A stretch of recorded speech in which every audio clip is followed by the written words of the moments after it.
Hey, this is Nola Ada, and you are now rocking with Il McKenzie. Right here.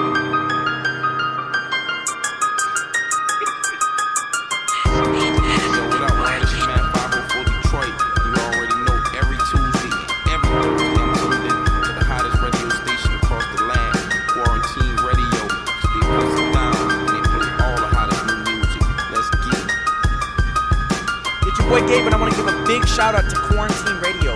Make sure you check them out every Tuesday and every Thursday. And thank you for supporting my new single, Down Low. I want to hear that new soul-free wisdom on Quarantine Radio. Yo, what's up, man? It's the kid Swiffer, baby. Young Swift. One time for the check-in with my dog, my homie, Il McKenzie. Straight out of ATL, Georgia. And you know how we rockin' out here, baby. Let's get it.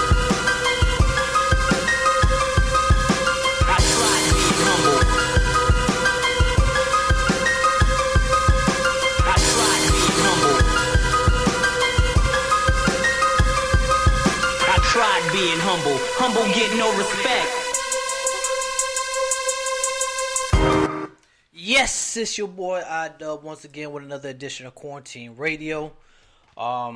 Just to let everybody know exactly what's going on and everything, I'm trying to make sure I touch on everything. I did mention before the show, I was kind of like in a rush. I had like a kind of technical difficulties with my car, but just to let y'all know, I'll let y'all know last week I was going to be helping sponsor another event. Last week's event, the last Saturday, was it Saturday or Sunday? Saturday. Saturday event, it went real good. A lot of business entrepreneurs there, young-minded. The way that Ty had it set up, had everybody kind of interacting with each other. He says he's going to have another one just in case if anybody missed it. I'll keep y'all updated when the next one's going to come. But I met a lot of young entrepreneurs, inspiring entrepreneurs and everything.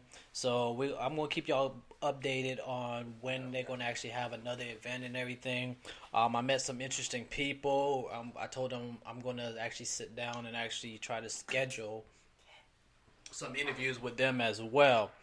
The following event that I'm going to be actually helping out, I'm actually going to be giving away tickets for this one. I've posted it a couple of times, but the actual person that's running it actually hit me up and asked me did I want to actually do something with it and everything. And I was like, yeah, I'll give away tickets and everything. So it's the Holiday R&B Paint for a Cause. That's going to be December 8th. At 8 p.m. to 2 a.m. I got to double check to see exactly where. I know it's in Durham. I got to actually double check to see what the actual location is. But I'm actually going to be giving away tickets. I'm going to most likely, I'm still kind of thinking about like how I'm going to actually do it. But stay tuned. And most likely Thursday, I have an idea of how, because I'm going to give away the tickets most likely. I want to, because the event's on the 8th. So I might give away the tickets on November 29th. Or I might wait till the first week of December. So just stay tuned. And I'll let y'all know exactly how that's going to be going down. As always, I got to adjust this because you guys can't see Angela. She's on.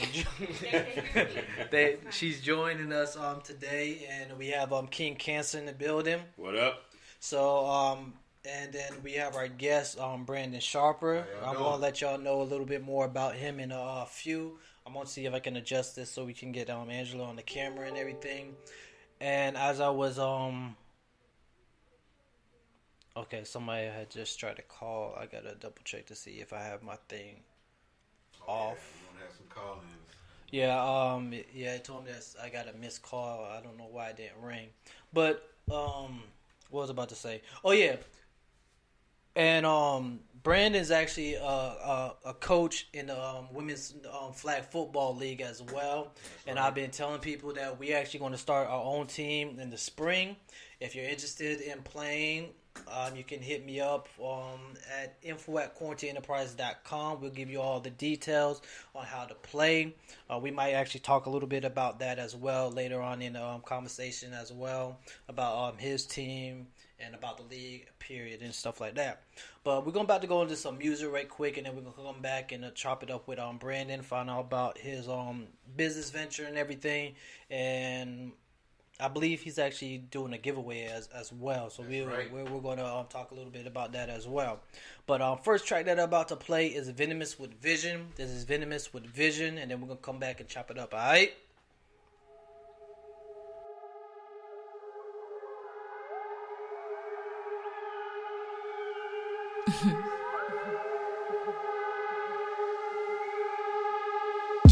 They fed me to the wolves, but I'ma lead the pack. I caught the hater, intercept, now watch me run it back. Saving music like, but what's the fun in that? It ain't no competition, they admitting they don't really rap. No, yeah, what's the fun in that? All they wanna do is hit the clubs up, trap. Papa Molly, parents asking where their son is at. I don't stop to notice, cause I'm aiming where the sun is at. I'm shooting higher than the next chick. Did they whole day's worth of work before my breakfast? Until my money gets long, my days get hectic. I ain't did enough, so I feel my dreams neglected. A workaholic, I just call it what I built for. They only made one me, they like go build more. And even then they wouldn't really feel raw. Venomous a beast, what the you think she killed for?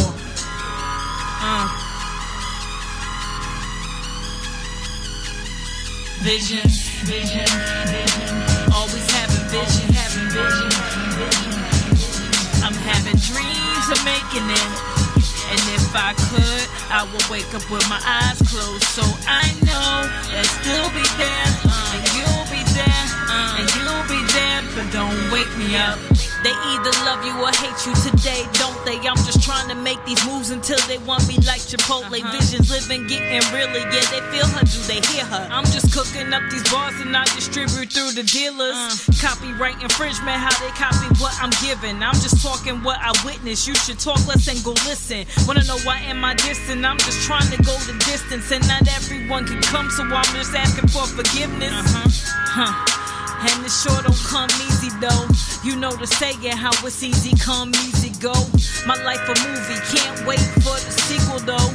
The way I'm leading like I'm about to let my people go. A legend heading for the top of all the billboards. They only made one me, they like go build more. And even then they wouldn't even feel raw. I always be a beast, what the you think I kill for? Yeah, vision, vision, vision. Always having vision, having vision, having vision. That's all we got is visions, vision, vision. Yeah, I'm having dreams of making it. And if I could, I would wake up with my eyes closed. So I know that still be there, and you'll be there, yeah, and you'll be there, but don't wake me up. Yeah, don't wake me up. No, yeah. Don't wake me up. Federal, venomous, you know.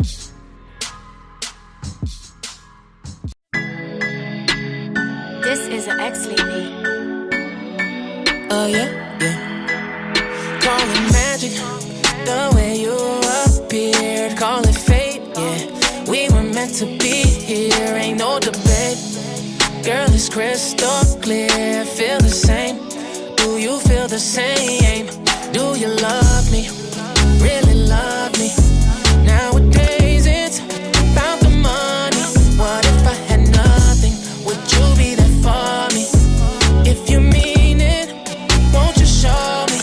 Tell me that you love me. But no one above me. Tell me that you love me. But no one above me. Yeah, yeah. Tell me that you really, really care. Show me that you always will be there. Even until we both have gray hair. Always be there, yeah. Do you love me? Really love me? Nowadays it's about the money. What if I had nothing?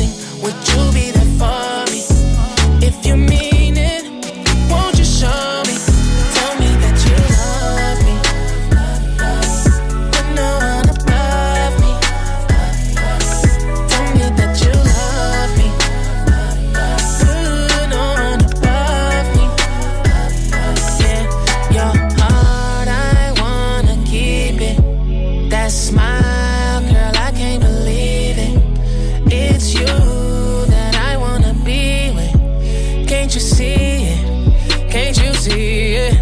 Your heart, I wanna keep it. That smile, girl, I can't believe it. Girl, it's you that I wanna be with. Can't you see it? Can't you see it? Tell me that you love me. No one above me. Tell me that you love me. Ooh, no one above me. Tell me that you love me. Ooh, no one above me. Tell me that you love me. Ooh, no one above me.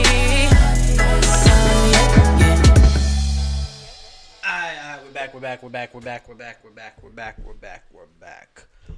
First track was Venomous with Visions. Second track was Marshall with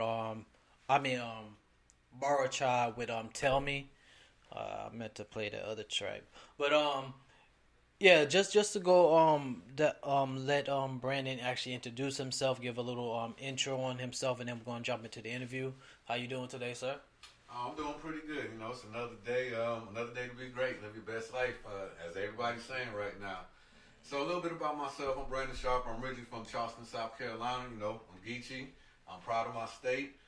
IT originally brought me up to Raleigh, North Carolina in 2015. So, you know, I was in IT. It was great, but everybody was telling me, I'm missing, you know, my gift, my passion, which was fitness, you know. Always been athletic, always was into fitness, and then after a while, just got to a point and decided, you know what, I think I'm gonna just decide to go ahead and take that jump and start training, you know, following what I wanted to do full time and invest in myself. So that's what led me to this point. I've been doing that full time for about 6 months now, maybe about 7. It's been an experience, up and down experience, learning experience, but nonetheless, you know, I have no regrets. I definitely enjoy myself. You can find me at BSharperFit Instagram. You can go to my Facebook and find me also at Sharper Edge Fitness -Raleigh. I'm also the coach of the former team known as Quiet Storm. We are now the women's Raleigh flag football team called the Gridiron Game. My players are going to be calling out today, so I need full participation, all right? Let's do this, Gridiron. Let's promote this team. Let's recruit. Call in. I'm also doing a giveaway, 4-week giveaway. 12 sessions, one-on-one, fully private. You'll get your meal plan. You'll get the flexibility of rescheduling your sessions at any time you want, as long as there's availability. All right, you will not lose your sessions as long as you cancel outside that 3-hour period. And outside of that, I'm just an all-around entrepreneur out here networking, you know, living life, enjoying myself. All right. You might have went through some of them questions and everything. Hey, we can keep going. We can keep it but, going. oh no, we gonna definitely revisit that. So why'd y'all change the name? We changed the name because we're actually looking for a new identity. The team itself was around before I got there. And so when I got to the team, you know, we built up, we had great success and we're learning. But we also had a new team every year. So we said, hey, this is a returning team. This is my first season with a returning team, you know, the same players. So we actually decided to have a new identity about us. You know, we want everybody to know we're coming with that heat. We're coming with that smoke this season. So we're actually training right now. We never took a break. We're training right now. We're conditioning every Saturday. If you're looking to play the Gridiron Game, come out there Saturdays, all right? You can message me at BSharperFit. Okay, we'll touch up on that a little bit later. I'm gonna let Cancer get into the questions right quick. Yeah, so I want to start with your backstory, man. I want everyone to get to know you, know you for who you are. So you say you're from North Carolina? From South Carolina. Or South Carolina, okay. Right. Whereabouts again? Charleston. So she knows. Say I'm not a Carolinian, so you know I'm still trying to learn all this. So how was growing up there, man?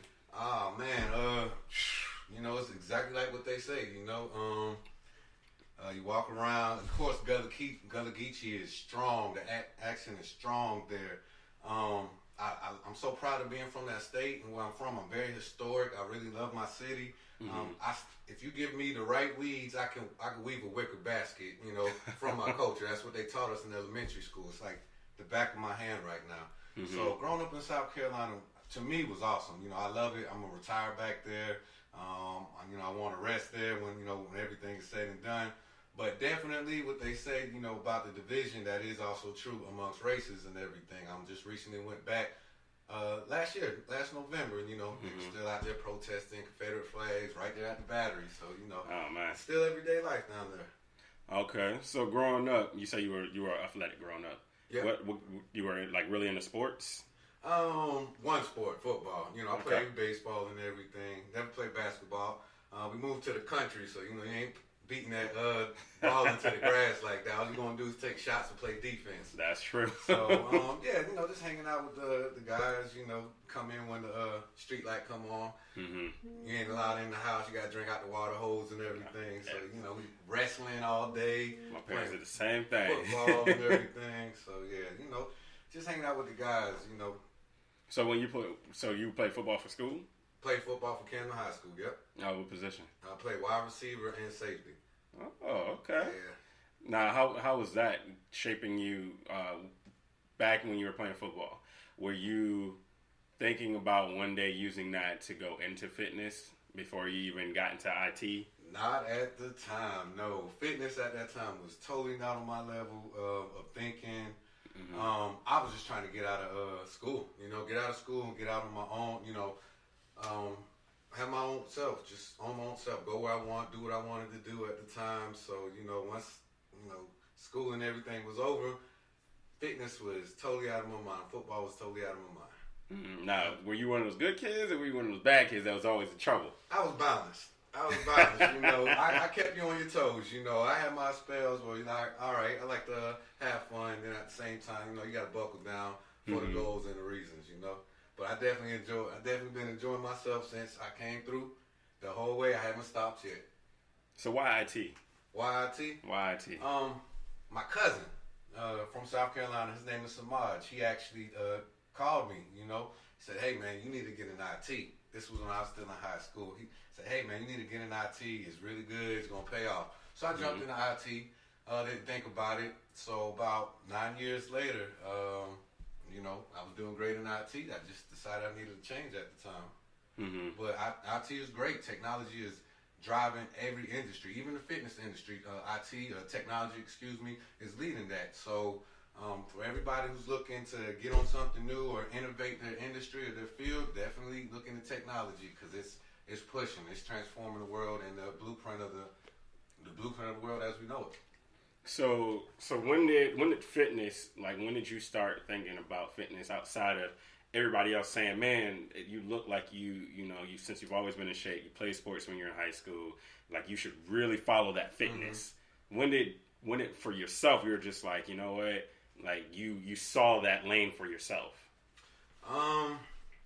It was tough. You know, I just woke up one morning and just said, I read a lot of self-help books, and at the time, I read a book, and it stated, and it taught me some of the teachings of Malcolm X. He said, ownership, you know, ownership of your own work, ownership of your own body. If you love what you do, you know, you can never go broke, you know. Yeah. Why are we fighting to, you know, fit in or for things that we know that's not going to fit in our favor? But if we own our own work, you know, we can own our own communities, we can own ourselves, our mind, our bodies, and our souls. So I just said, hey, you know, I love doing fitness. I love training people. It's not even like a job to me. So I just decided, hey, let me just try this out, jump out there, follow what I love to do, and, you know, just go out there, just learn, basically. That's all I did. Did you, did you have support from your family because you jumped from a career that you had, like, I'm sure you got paid often and you knew you were going to get a paycheck. Yeah. Then to jump to do something for yourself, did you have support? Were you nervous? I had a ton of support, and the nervousness never went away. It's still present today, but that's the thrill of it all. You know, you don't understand and know what character you are built of until you go out there and put yourself in certain situations where my body of work is my paycheck. Right. My body work is my paycheck. So when you go out there, you're promoting yourself. You are your business. And if you're confident enough to put that on your shoulders, then you're going to succeed in whatever you do. I had tons of support, and the way I carried myself about the process, you know, my family members, they questioned it, they poke holes in my stories, but I went through with it. And I feel like I had a plan. I still got a plan, but at the same time, plans always change. Yeah. Just got to stay focused on the goal. Yes, Now, is it hard to stay focused on that goal sometimes? Does it get to the point where you're just like, what am I doing?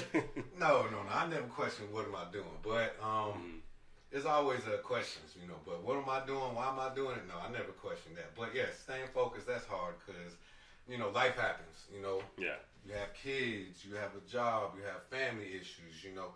Anything can get you out of your groove. And the same thing with the fitness world, you know. If you go out here, Thanksgiving's coming up. You know, everybody likes to go home. Everybody likes to eat. That's a big distraction. But sometimes, you know, distractions are healthy, you know. Back up from what you're doing a little bit, seeing that at a different angle. So, yes, I get distracted from time to time, you know, but I got a good support system. Everybody get me back on track and tell me, you know, hey, this is what you need to be doing. So what would be your distractions? What would be my distractions? Yeah. Oh, man. Woo. That's tough. As of right now, my distraction would be, you know, getting rest, you know. Just sitting back and relaxing. That's my biggest distraction right there. Especially, again, technology. You can do everything you can driving up and down the roads on your laptop, you know. And you get too comfortable doing that. You know, I might be in my bed marketing from 12 to 3 in the afternoon, but at the same time, I'm still in my pajamas. You know, I'm not, you know, getting myself 100% ready. So there's all kind of distractions out there, you know, but just give me a certain day, you know. Ask me one day, ask me another day, that'll be completely different. Okay. Yeah. So after reading that book and, you know, realizing, okay, this is what I want to do. This is the lane that I want to go into. How was the start of it for you? How was the start of going through the personal trainer route or going through my, you know, getting myself together to where I feel like I'm fit? Yeah. We'll start there. Whew. That start, it's different for everybody, you know. Wherever you want to start, it can be just as simple as drinking 2 liters of water. It could be just as simple as cutting back on sugar or cutting sugar out of coffee because we don't know how much sugar we actually put into our body. So I say whatever you got to focus on, take it small steps at a time, you know. Take small steps at a time. Figure out how your body reacts to certain changes to it, you know. I can't cut carbs completely out of my diet, but I can cut carbs back. So just getting myself focused on that journey is knowing where I want to go. And again, this is my business, you know. Sharper Edge Fitness is my business. So I am a promotion board for my business, you know. You can go to any gym. Anybody can study and pass the test to become a personal trainer. But can that person actually train? Can that person actually get different body types results? You know, can you actually keep your clients motivated to the point where they want to push themselves outside of that comfort zone? So it's a lot that, you know, that goes into it. And basically, I'm the facilitator of your goals and what that client wants at the time. So, how do you actually analyze the person to know exactly what type of workout they should and what type of meal plan they should to actually reach their goals? Okay, well, I do questionnaires. I ask them, so what are your goals? What do you want to do? What's your goal date? All right. And a big question I ask is, you know, what are your barriers? What will stop you from reaching your goal? Some people, it's eating. Some people, it's alcohol. Some people, it's cigarettes. And we slowly work on those barriers. Eating, everybody's going to have a bad day. So I preach to that to my clients all the time. Eating, we're always going to have a bad day. So don't get too strung up on that. All right, but the other barriers, what can we do to get you out of your realms of, you know, of whatever the barriers are? Some people, I like to snack during the day. How much sleep are you getting? You might be looking for a pick-me-up, you know? So I do an extensive questionnaire. We do an assessment. We see what you can and cannot do. All exercises doesn't have to be counted by weight. Some exercises can be counted by time and reps. I start you off at your fitness level and we build you up to where you want to go. So that's another thing. A lot of people get discouraged because they see Instagram models or other people in the gym. It took time for them to get there. It's going to take time for us to reach your goal as well. So take your time, appreciate the process, and, you know, with little by little improvements, you will get there. You have to earn your progression. You definitely have to earn it before you can say, I'm ready. Yeah. A lot of people never think they're ready, but myself included, you know. So I want to go into how are you keeping your clients motivated? Because I know for myself, you know, I'll I'll be motivated and I'll start going to a gym, and I'll go for a few weeks, and then whatever will happen to stop me from going. Right. Not just me stopping myself, but something will happen one day and it'll stop me. But then the next day, I'll kind of be like, well, I'm kind of tired, and it will be. So, we got our first call in. One moment. Caller? Oh, hello. Hello. How you doing? One moment. I'm trying to adjust your adjuster right quick. Can you say something one more time? Hello. Okay. There we go. What's your name? I'm Zakira Casado. I'm one of the proud members on the Gridiron Gang, formerly known as Quiet Storm team, with Coach Andre. You had to think about it for a minute. That's another interview. We'll come back. We still updated the name. Right here, we have my head coach on the line. I told my team to come in, support. We're going to support the movement of our entrepreneurs. So, basically, Zakira, how you doing? Good. I'm doing great. Glad to be here. All right. So are you doing a workout with Andre? Absolutely.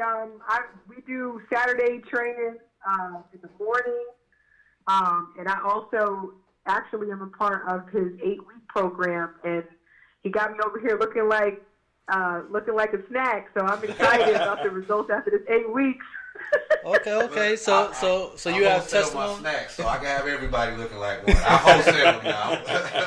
All right. So yes, since I've been working with him, I dropped about 15 pounds. He gave me some great advice on intermediate fasting, so I've been doing that. My water intake has increased. So definitely, I give him kudos for his advice because it's been working. Okay. And you're not a paid actress, are you? No, I'm not. He needs to pay me. Let me tell you my cash app. My cash app. Right. No, I'm just kidding. No, I'm not paid. I'm just very. I'm a satisfied customer and teammate.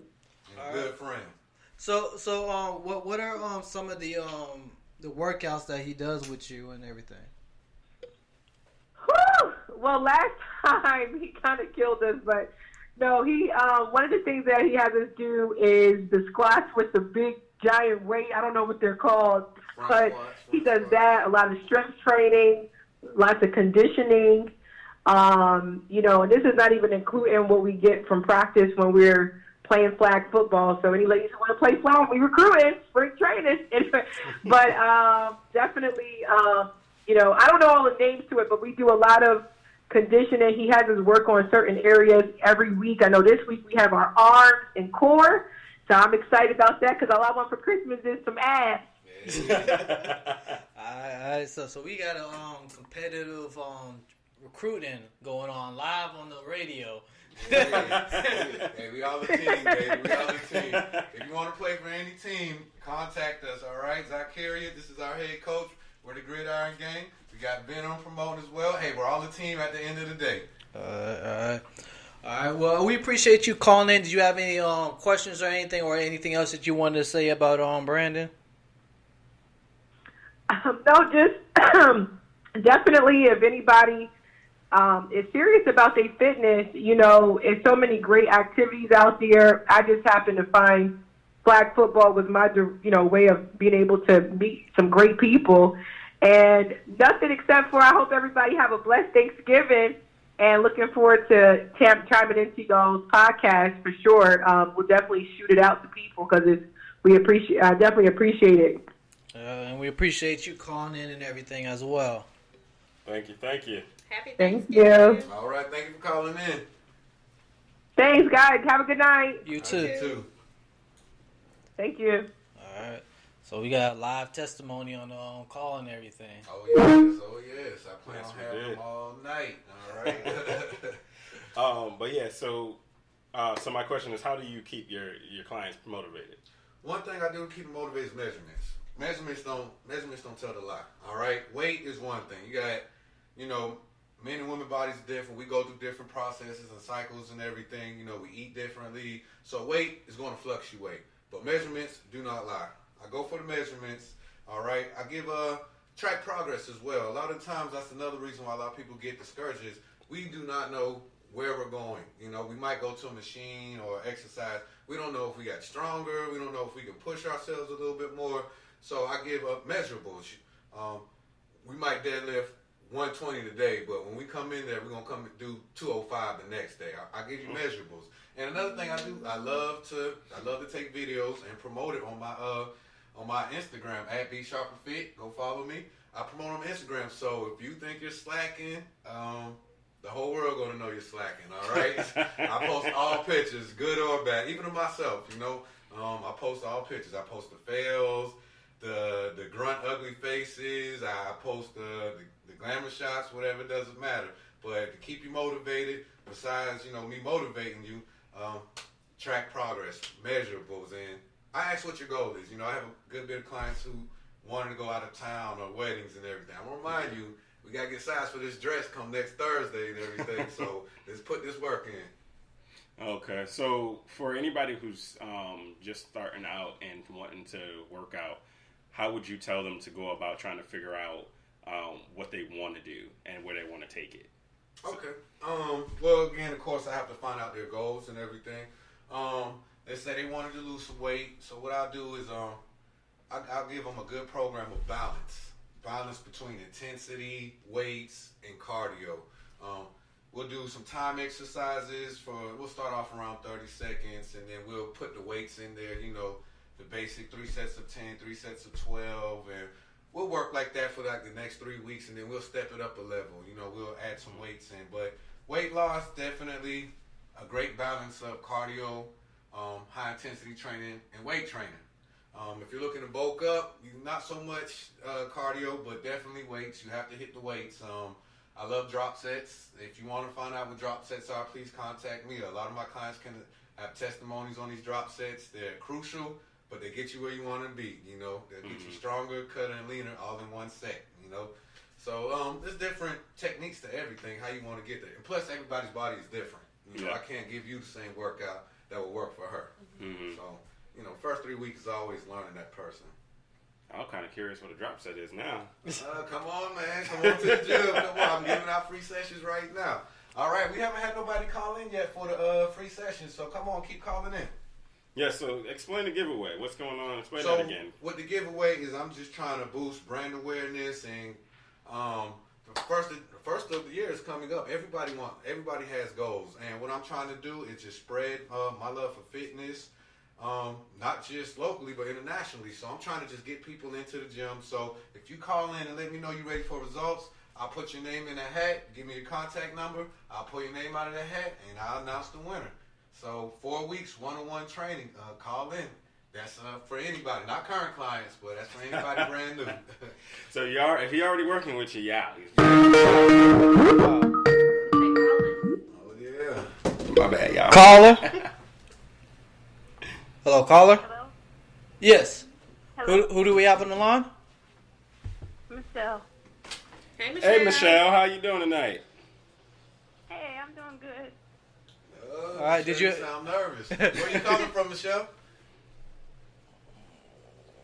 I'm sorry, I didn't hear that. Where you calling from? Rob. Okay. Yeah, we were saying that you were sounding a little bit nervous there. I am. It's okay, so Michelle. sorry. I'm nervous too. Hey, did you have a question for Brandon? No, I just wanted to shout out to him. I'm on his flag football team also. Oh, okay. So you're in this fitness program? No, but I have trained with him before. I've trained with him over the summer. Okay. And actually, since I've been on the team, I've lost about 20 pounds. Okay. Well, that's what's up. Yeah. So we got another testimony here. Yeah, I was gonna say, do you have more to your testimony on how this man trained you? Yeah, well, the thing I like most about Brandon is he's very flexible and he's always changing things up so you don't get bored. And it's very challenging so, you don't get bored or tired of the workout. He's always changing. So it's good. It's a good workout. So what's one of your favorite workouts that you've done with him? The bear crawl. Boxing. Oh, yeah. I did boxing with him. It was so much fun. That's right. I do boxing as well. Yeah. Kickboxing. This man had you kickboxing or just regular boxing? No, just regular boxing. Oh, okay. I'll just make sure. Fun. Well, we definitely appreciate you calling in. Thank you for that. Michelle, there's something no going problem. on December 1st. Oh, yes. We have a skating party at United Skates on Traywick Road in Raleigh. And it's from 7 to 10, I think. And it's on the 1st of December. And we're just inviting people out to come hang out with us and support our team. It's a little fundraiser. That's right. We're all going to be there. I'm going to be there myself, my road manager, my PR, my marketing specialist. We're all going to be out there just having a good time. So just come out, meet the team and everything. And really just come out there and show your moves. We have a really competitive team, and everybody thinks they can skate. So I'm trying to see this. Y'all gonna have a race? No, I can't. No. No. Can you skate, Michelle? Yes, I can skate. Oh, see, she said she can skate. So. I can't dance and skate, but I can Okay. skate. What position do you play? I'm center. I play center and I play rush. Okay. All right. Well, we appreciate you calling in, giving your testimony on with Brandon and everything. Also known as no problem. Andre, yeah. I was confused. Thank you for calling us, Michelle. Thank you, Michelle. No problem. Good night. Good night. Yeah, we gotta make sure that she was kind of low. So we just gotta make sure we turn them up next time, so everybody can. Ooh. I think it's soft She just soft spoken. Yeah, Oh, okay. All right. She was Love kind of you, nervous. Michelle. Yeah, that's what I was about to say. It was her phone. But you were in the middle of a question, weren't you?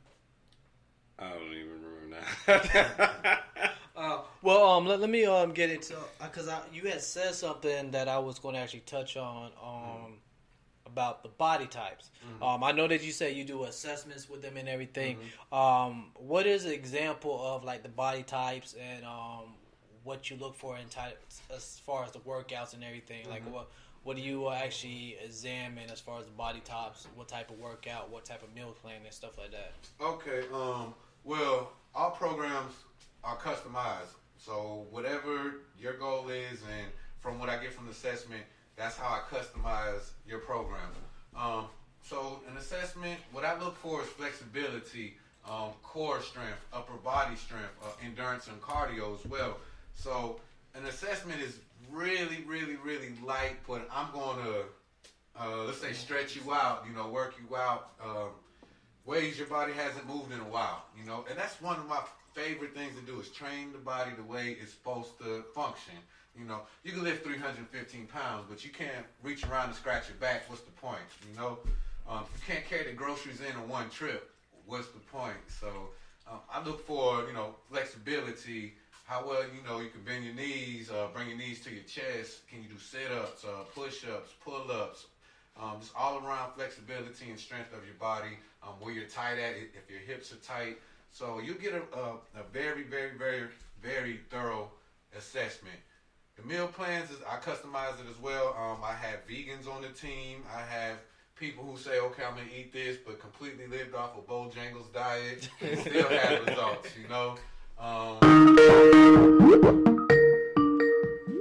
right. All right, caller, you on the line? Who's this? Hi, it's Kalanda. How you doing today, Kalanda? I'm doing good. How are you? All right. Did you have a question for Brandon, or did you or you have a testimony? Both. Hi, Brandon. How you doing, Kalanda? I'm doing good.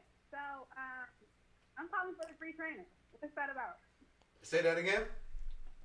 I'm calling for the free training. Are you calling for this free training? All right, Kalana, so this is what we're going to do. All right, somebody, let me put this down. So what I'm going to do is I'm going to take your name down, all right? And how can we contact you? Instagram, email? Go to Facebook, Instagram, yeah, it's at, well, no, you can do an email address? Yeah, we can do the email. Oh. Okay, perfect. All right. You need it now? Matter of fact, no, just message me at BSharperFit on Instagram. Say this is Kalonda. I have your name. We need more people, so keep calling. Invite your friends to call. So what we'll do with this training is we'll get you in for a free assessment. Again, we'll take your measurements, we'll get your fitness goals, and we'll get you there. Also, progress pictures along the way. It's going to be some great training. And we're going to get you right before the New Year. So you don't have to worry about a thing. You're going to take 2K19 to a whole nother level. All right, sounds good. However, what if you're not living in North Carolina? Do I have to live there? If you don't live in North Carolina, are you mobile, or do I have to live in North Carolina? If you do not live in North Carolina, then what I can do is we can discuss online training, which I also do as well. Right now, I'm offering 8-week programs, bi-weekly calls. You also get a meal plan as well, and we'll just do check-ins. And great thing about this, you track your work. It's flexible. If that's the route you want to go and you are selected for the drawing, it's going to be completely free, so you don't have to worry about losing too much weight or your pockets losing too much weight or anything. So it's just going to be a great program for the person who's on the go. Okay, perfect. So now that leads me to my question. So I live in D.C., and I also train up here, and I just kind of started off or whatever.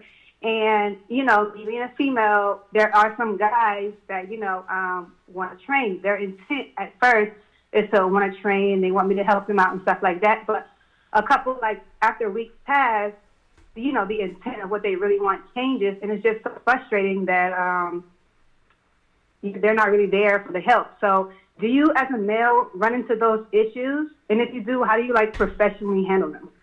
Run into issues. I don't think none of the other traders try to hit on me, so I think I'm good with that.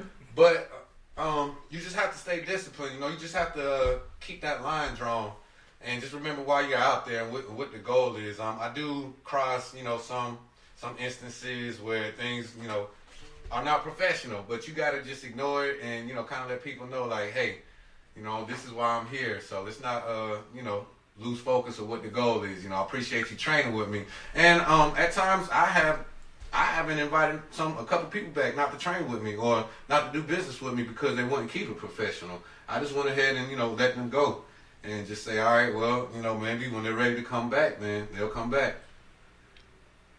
Right. Okay. Well, thanks for the great advice. All right. Thank you, Kalonda. Yes, thank you for calling in. We definitely appreciate it. Good night. All right. Good night.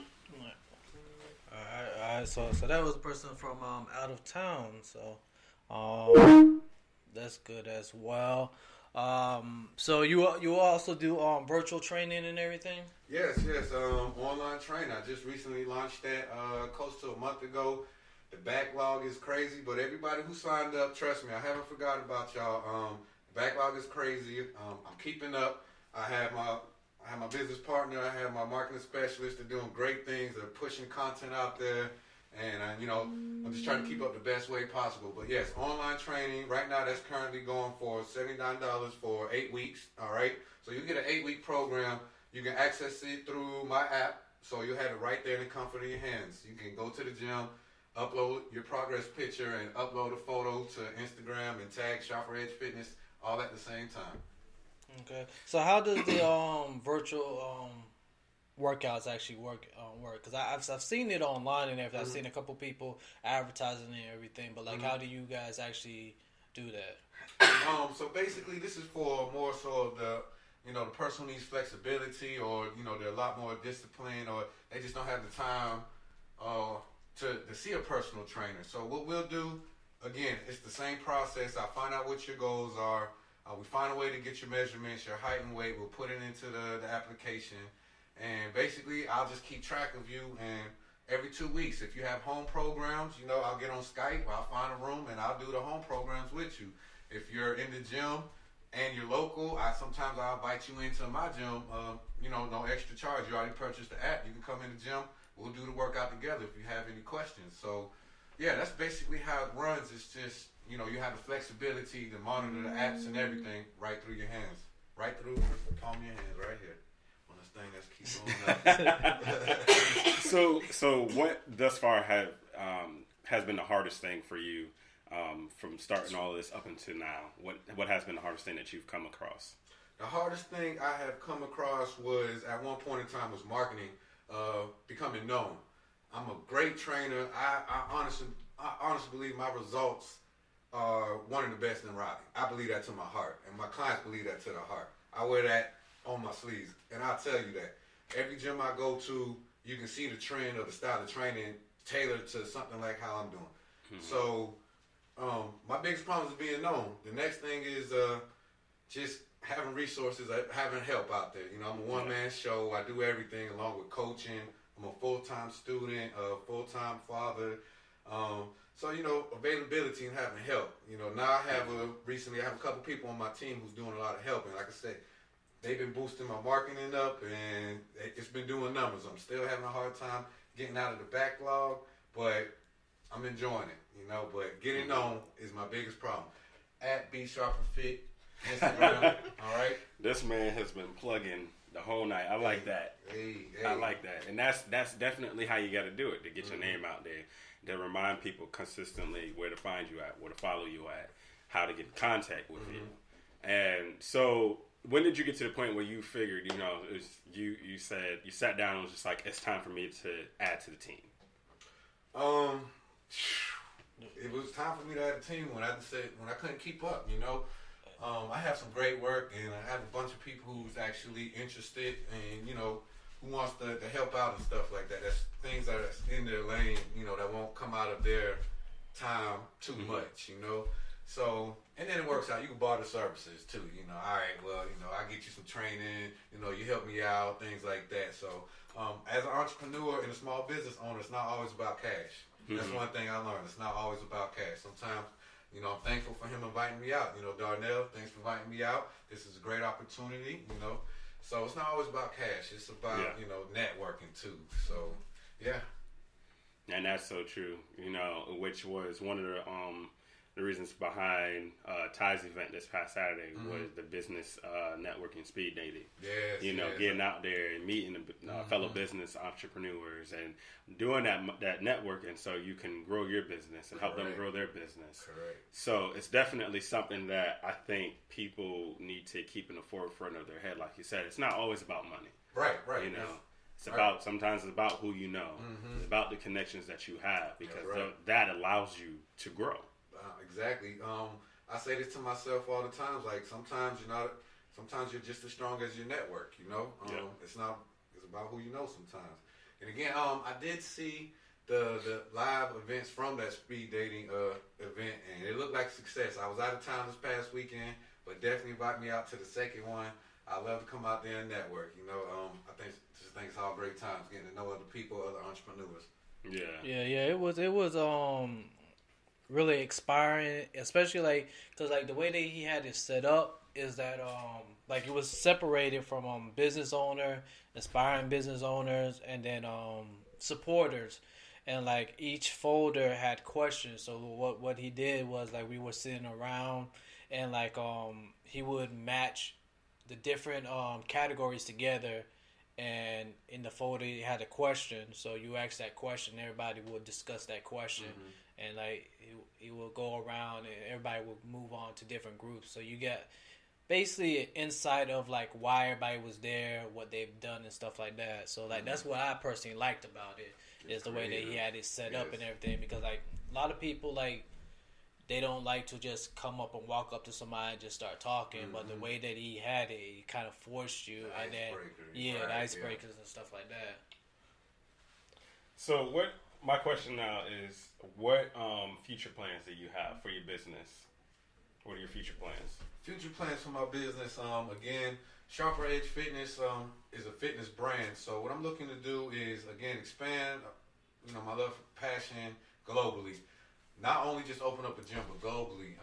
Just get everybody to realize that they can reach their goals. They can, they can do what they say they cannot do. It's not just about looking one way. It's about feeling a certain way.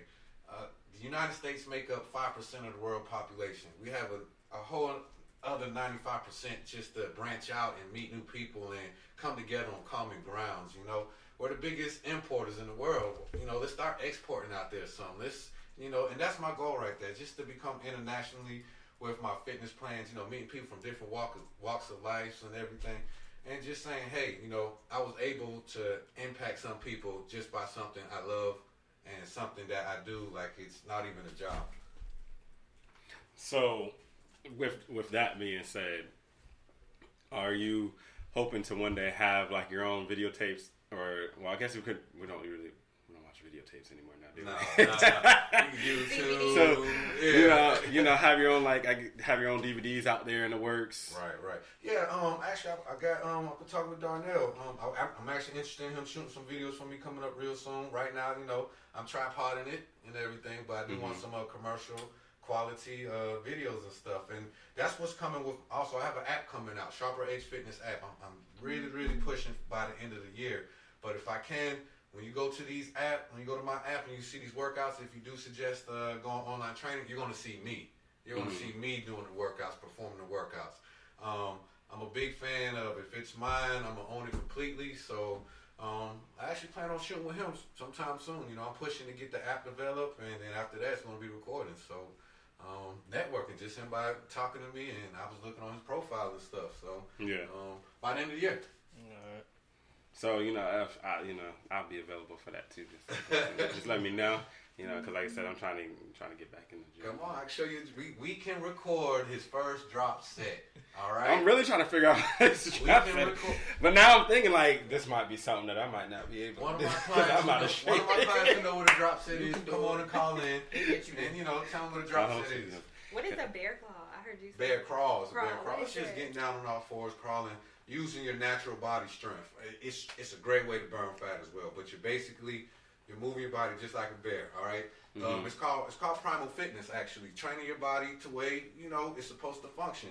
It's the same thing with when we were kids. We ran around barefoot. Yeah. Concrete didn't bother us. We were primal fit.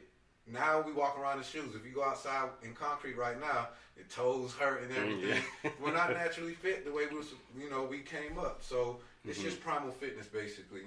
Getting your core to move with your legs, your body, everything, your breathing, your respiration, everything has to be in tune at one time. And it's just naturally strengthening your body. Yeah, bear crawls used to be that punishment in football practice. It's still a punishment. Gridiron gang, you already know. We doing bear crawls all season. I hope y'all ready. all season. Was there anything that we haven't touched on that you wanted to let the people know? Not too much. All right, I got a couple current events I want to talk about. Again, we're having a skate party at United Skates on Traywick December 1st. Please come out. It's at 7 p.m. Just come out and support. Find out what women's flag football is about. Come see what these physically fit women, hey, some fellas, there's some single women on my team. Come out and see them. Ladies, if you're interested in, conditioning and finding out what the team is about or more training, come out and see us. My players told you I'm flexible. My clients will tell you I'm very flexible.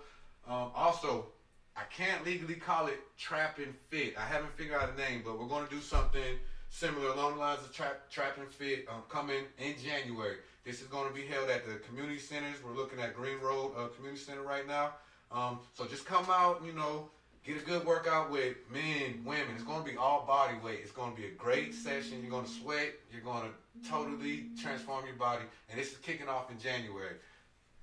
And that's about it. All that I got going on. Again, I appreciate the opportunity to come out here.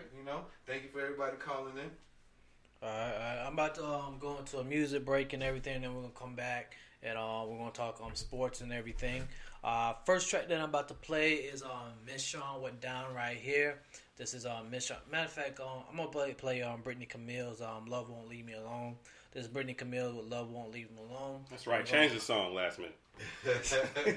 Then we're going to come back, chop it up about sports, might talk about the flag football and everything. the NFL, do our NFL picks and everything.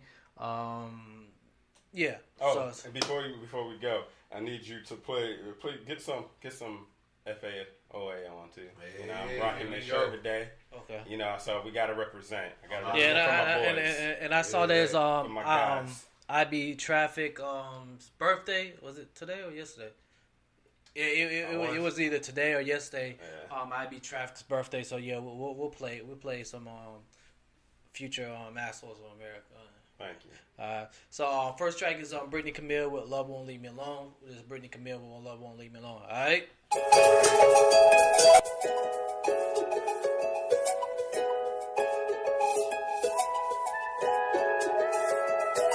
It's been a minute since I've been in this position.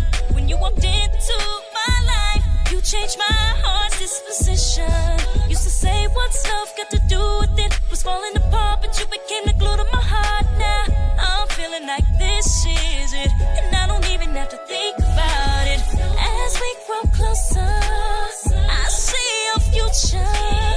If we're gonna be forever, I better get myself together.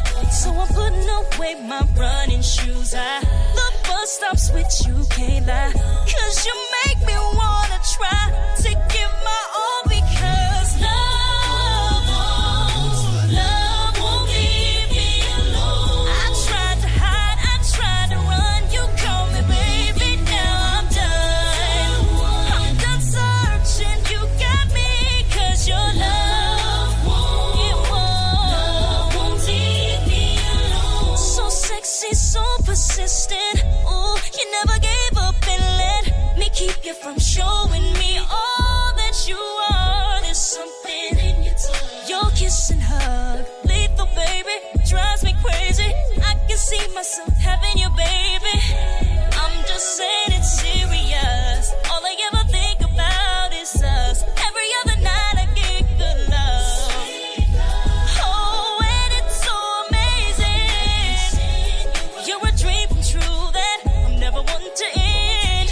You're my new beginning, why I'm smiling, and it's so exciting, 'cause love won't leave me alone. I tried to hide, I tried to run, you call me baby, now I'm done searching, you got me, 'cause your love won't leave me, baby, your love, it won't leave me alone. I tried to hide, I tried to run, you call me baby, now I'm done searching, you got me, 'cause your love won't leave me alone. You put that pressure on me, said no, but I let you take me in your arms. Now here I am singing love songs about the way you work that magic, had to have it all in my life. And this is why your love, it won't leave me alone. I tried to hide, I tried to run, you call me baby, now I'm done searching, because your love, baby, love won't leave me alone. Love won't leave me alone. I tried to hide, I tried to run, you got me baby, now I'm done searching, you got me, 'cause your sweet love won't leave me alone. Told me that I'm super fly. Baby, you ain't never lied. He's going down right here.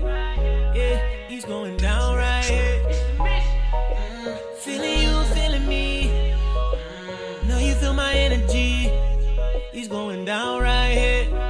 Yeah, he's going down right here. Yeah, yeah, see that one right there. Yeah, there she go there. Mr. Henny with that coke right there. Girl, you might know what's up, yeah. I got you in the kitchen right there. Girl, you know you get down right there. And girl, you compliment the juice to the max, though. Got me feeling like the man of the year.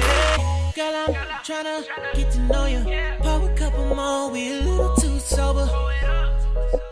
She might be a schoolgirl, but that body got me thinking entertainer.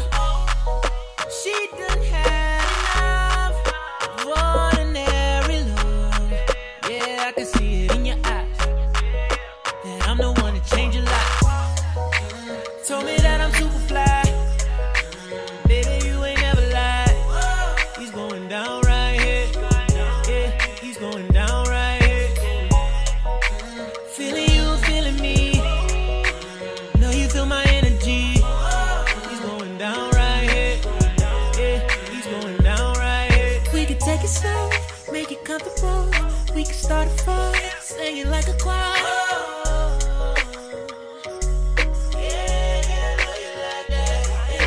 You on a ride, got him certified. I can take you high for a second time.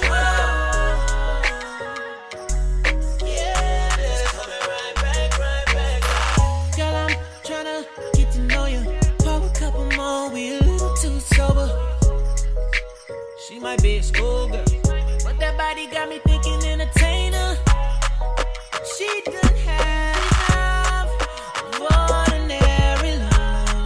Yeah, I can see it in your eyes that I'm the one to change your life. Told me that I'm super fly. Baby, you ain't never lied. He's going down right here. Yeah, he's going down right here. Feeling you, feeling me. Know you feel my energy. He's going down right here. Yeah, he's going down right here.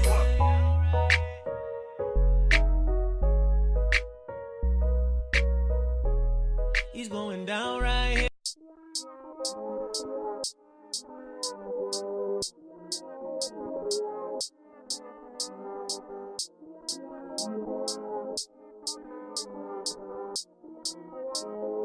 Synesthetic. I'm a red line, pop the clutching, red line, dash up on the 100. Haters watching, and I love it, gotta keep my block high, bustin'. What the f you thought it was? We on that new. You stay stuck up in the past, we on that new. Hey, why act like you stay talking up, you ain't gon' do it. Man, top five, name another squad, do it bigger. Dressed in all black with my hand on the scrap, bout to flatline these. Old Dirty said shame on it, for trying to run game on it. Told that we run it, can't say more clear. Ever dance with the devil in the pale moonlight? Started to feel the present cause your soul ain't right. No, we ain't the same, I stick a spotlight. No, we ain't the same, I stick a spotlight. Look, your girl texting me bad. This cash, making the movie, she twerk for this cash. She sexing me up, that's that color me bad. When I'm in your city, reppin' Dark City, I'm down by committee. All these in here know that we litty. Get rich or die trying, I think that I'm 50. Rolling with Danny, you know that's my brody. I keep that thing on me, you knew if you know me. I got the sauce, I think I'm Max Wavy. I got the sauce, baby. I'm a red line, pop the clutching, red line, dash up on the 100. Haters watching, and I love it, gotta keep my block high, bustin'. What the f you thought it was? We on that new. You stay stuck up in the past, we on that new.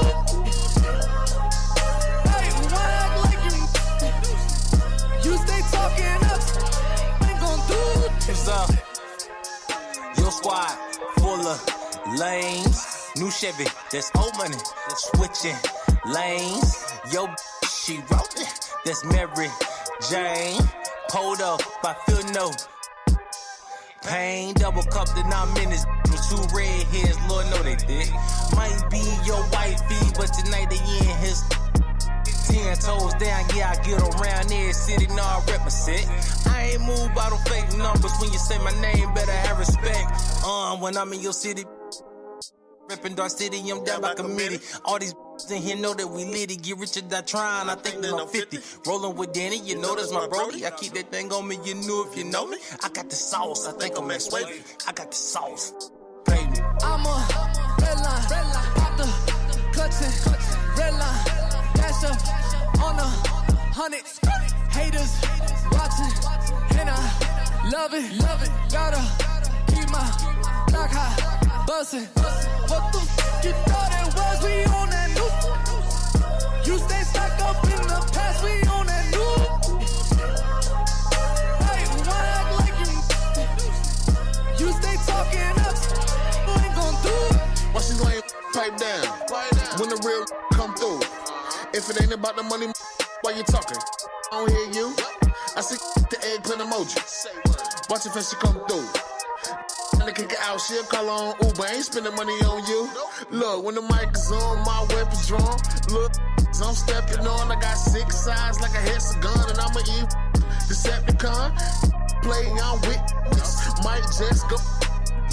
Counting stacks while I'm hitting it. I'm living life like I'm filthy rich. When I'm in your city, reppin' Dark City, I'm down by committee. All these in here know that we litty. Get rich or die trying, I think that I'm 50. Rolling with Danny, you know that's my brody. I keep that thing on me, you knew if you know me. I got the sauce, I think I'm Max Wavy. I got the sauce. Pay me. I'm a red line, pop the clutching, red line, dash up on 100. Haters watching, and I love it. Gotta keep my block high, bustin'. What thought it was? We on that new. You stay stuck up in the past. We on that new. Hey, why act like you stay talking up? What ain't gon' do?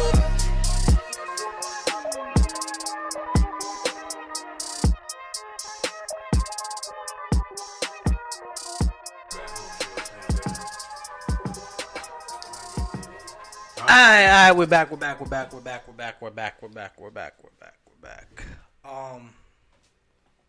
I don't forgot what songs I just played. That last one was. Yeah, I know. The last one was on Future Assholes of America, Redline.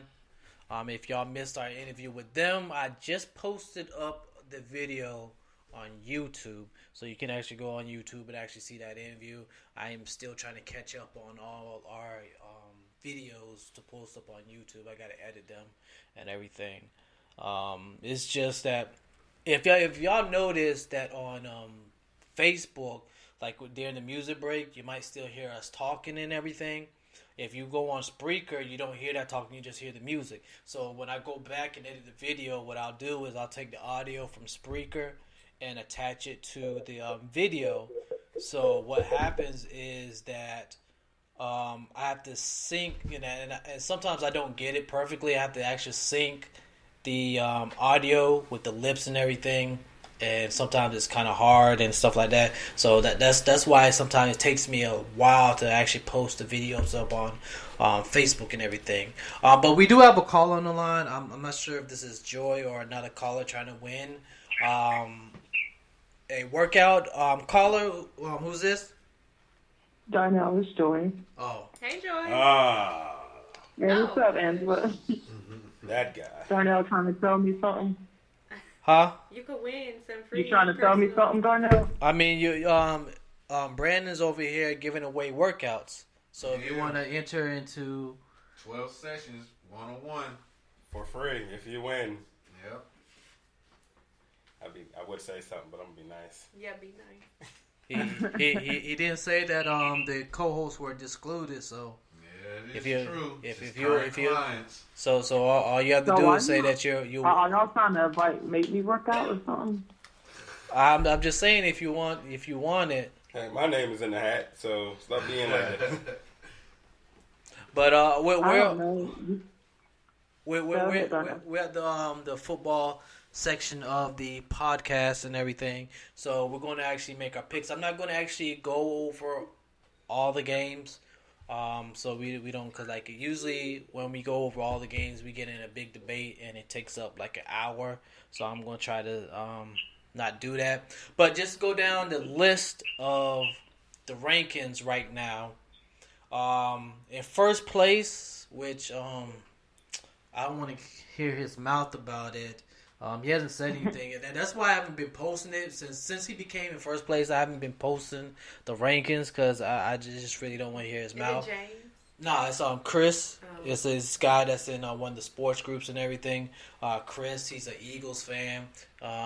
You couldn't stop hearing his mouth last year, but this year, yeah. But yeah, Chris is in first place. Second place, you have my boy Brock. Third place, tied for third place, you have CJ and Deontay. Fifth place, King Cancer, who's over here. Sixth place. I've been in fourth place like the whole season. Dang. I didn't notice that Jerome had crept up on us and everything. Well, Jerome of the Lady Rangers, coach of the Lady Rangers, he's in sixth place. Seventh place is me. Eighth place is James. Ninth place is my boy Chauncey. 10th place you have Aaron. 11th place you have Joy. 12th place. Ooh, I moved up one. You've been in 12th place the whole season. 12th place you have Kendrick, and 13 and 14 I believe they just no longer are picking. So this is you pick the games you think that's going to win? Yeah, you pick the games, and like two of the games, like I was going to do my upsets. Those upsets actually went through, and I'm kind of upset because I was going to pick the Titans over the Patriots. I think Joy is the one that talked me out of it too. Oh Lord, yeah. Let's not talk about that game. I honestly was sitting there. I was like, yeah, I believe in the defense, and because I said it was going to be a close game. And I was like, I really want to pick the Titans over the Patriots, but I forgot what happened. But I got talked out of it. But Daniel, I told you the Titans O-line sucked, but you said it was going to come close, which was a lie anyway. Let's just not talk about that game. Let's move forward. So, what games are we discussing this week? But it's okay. I know the annihilation is hard. I just want to put that in there before we move on. Annihilation. But let's go over the games. Thursday we got sort of a competitive game. We have the Packers and the Seahawks. I'm still gonna go with the. Didn't we say something about the Packers game last week? Who did they play? They played the Dolphins. I thought the Dolphins would win, but I was wrong. Oh yeah. That's what it was. Yeah, because I remember we had said something about the Packers game last week, and you had picked the Dolphins. But I'm gonna go with the. I got a bone to pick with you. Why is it that when I say something, you always call me out, but Brian is wrong about games too? I just want to put that out there. That's not very often, okay? So let's not do that. Y'all just like to team up on her. That's all it is. Thank you, Angela. I'm glad you're back, Angela. Welcome back. That's all it is. They like to pick on you.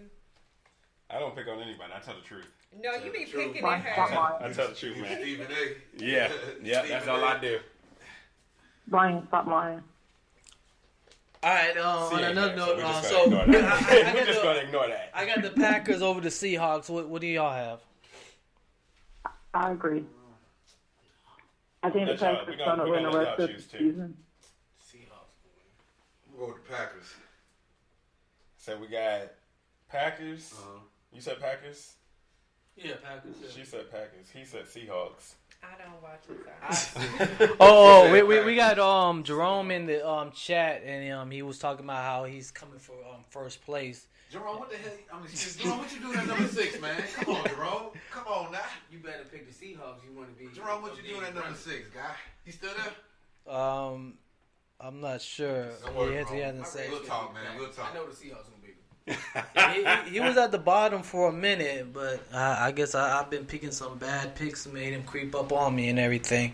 But next game, I don't even think that's because we actually were talking about the Falcons, and I honestly I think I told Joy that if they don't win their next two games, they're not gonna make the playoffs, and they got the Cowboys next. And the way that they were actually playing, who did they play last week? The Browns. The Browns. I'm happy for Baker. I've been saying that the Browns is a sleeper team, but I honestly did not see them actually beating the Falcons. Did they beat the Falcons? They beat the Falcons? Yeah, Browns beat the Falcons. What? They got how many wins now? 3, ain't it? Were they in Atlanta? Or were they in I think it was No, like 15 they were or in 20 Cleveland. something. They were in Cleveland? Yeah, they were in Cleveland. So Well, it's just their second or third win. I think it's the third. I think it's the third. Yeah. They had a draw with the Steelers. Well, I'm gonna say it like this. When I said it this whole season about the Browns, they were gonna do better than they did last year, and I've been right. So. Hey man, they just set the bar so when next season comes, they got to get better. Now they got to win more than 3 games. Well, they fired their coach. Who was the interim coach for that game? Greg Williams. Greg Williams. Greg Williams. But the thing is, even with Hugh Jackson, in my fired both of opinion, them? I don't know if Hugh Jackson's a defensive coach or not. Say that again. But they were good on Hugh Jackson. Yeah, I don't know if he's a defensive coach or not, but in my opinion, the Browns' defense are pretty good. Yeah, their defense has always been decent. Yeah, their defense has always been underneath the radar and everything. They just couldn't get off the field. Yeah. But with this Cowboys and Falcons game, they're in Atlanta. I can't see the Falcons losing to the Cowboys. I choose against the Cowboys. Man, that's like a trash can versus a dumpster, man. I don't even know. Well, buying a dumpster is bigger, so you can go with the trash can. Dallas. Dallas? Are they? Where they at? Where are they at? They're in Atlanta. Dallas. Dallas? Dallas. I'm calling it right here. I'm claiming it. Dallas. Dallas lost to my Redskins. They're not beating Atlanta. Dallas lost to almost everybody. Next game we Wait, got. Who's your team? Let's go to the next game. No, my Redskins beat the Panthers too. Oh, he's a Panthers fan? I go for the Panthers. I'm homegrown, so yeah. I can't say too much about the Panthers, so I'll let you have that one. Next game we have the Bengals. I'm not a Panthers fan though, but my team lost, so we're not going to discuss that game. Next game we got the Bengals and the Ravens. I honestly I like at the beginning I felt like the Ravens was going to be one of them sleeper team, but they've been letting me down past couple. I don't know what happened, but the Saints shocked them. I know we shocked them.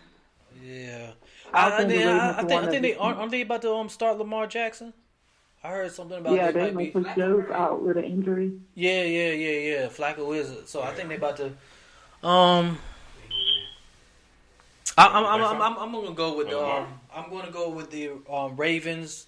I think Lamar Jackson might shock the Bengals. You think so? Yeah, because I don't think they're gonna be ready for him because they don't have too much footage on him and everything. I'm gonna go with the Bengals. I think the. Sorry, go ahead. I'm going with the Bengals on that, and you can't handle the truth. The Ravens. That's a good one. I'm gonna pick the Bengals. The Bengals just got annihilated by my team, so I think the Bengals are gonna take it out on the Ravens. I just think Bridgewater's good, but the speed of the game at this level, getting thrown out there just right now, it's gonna catch him. It's gonna You catch mean Jackson?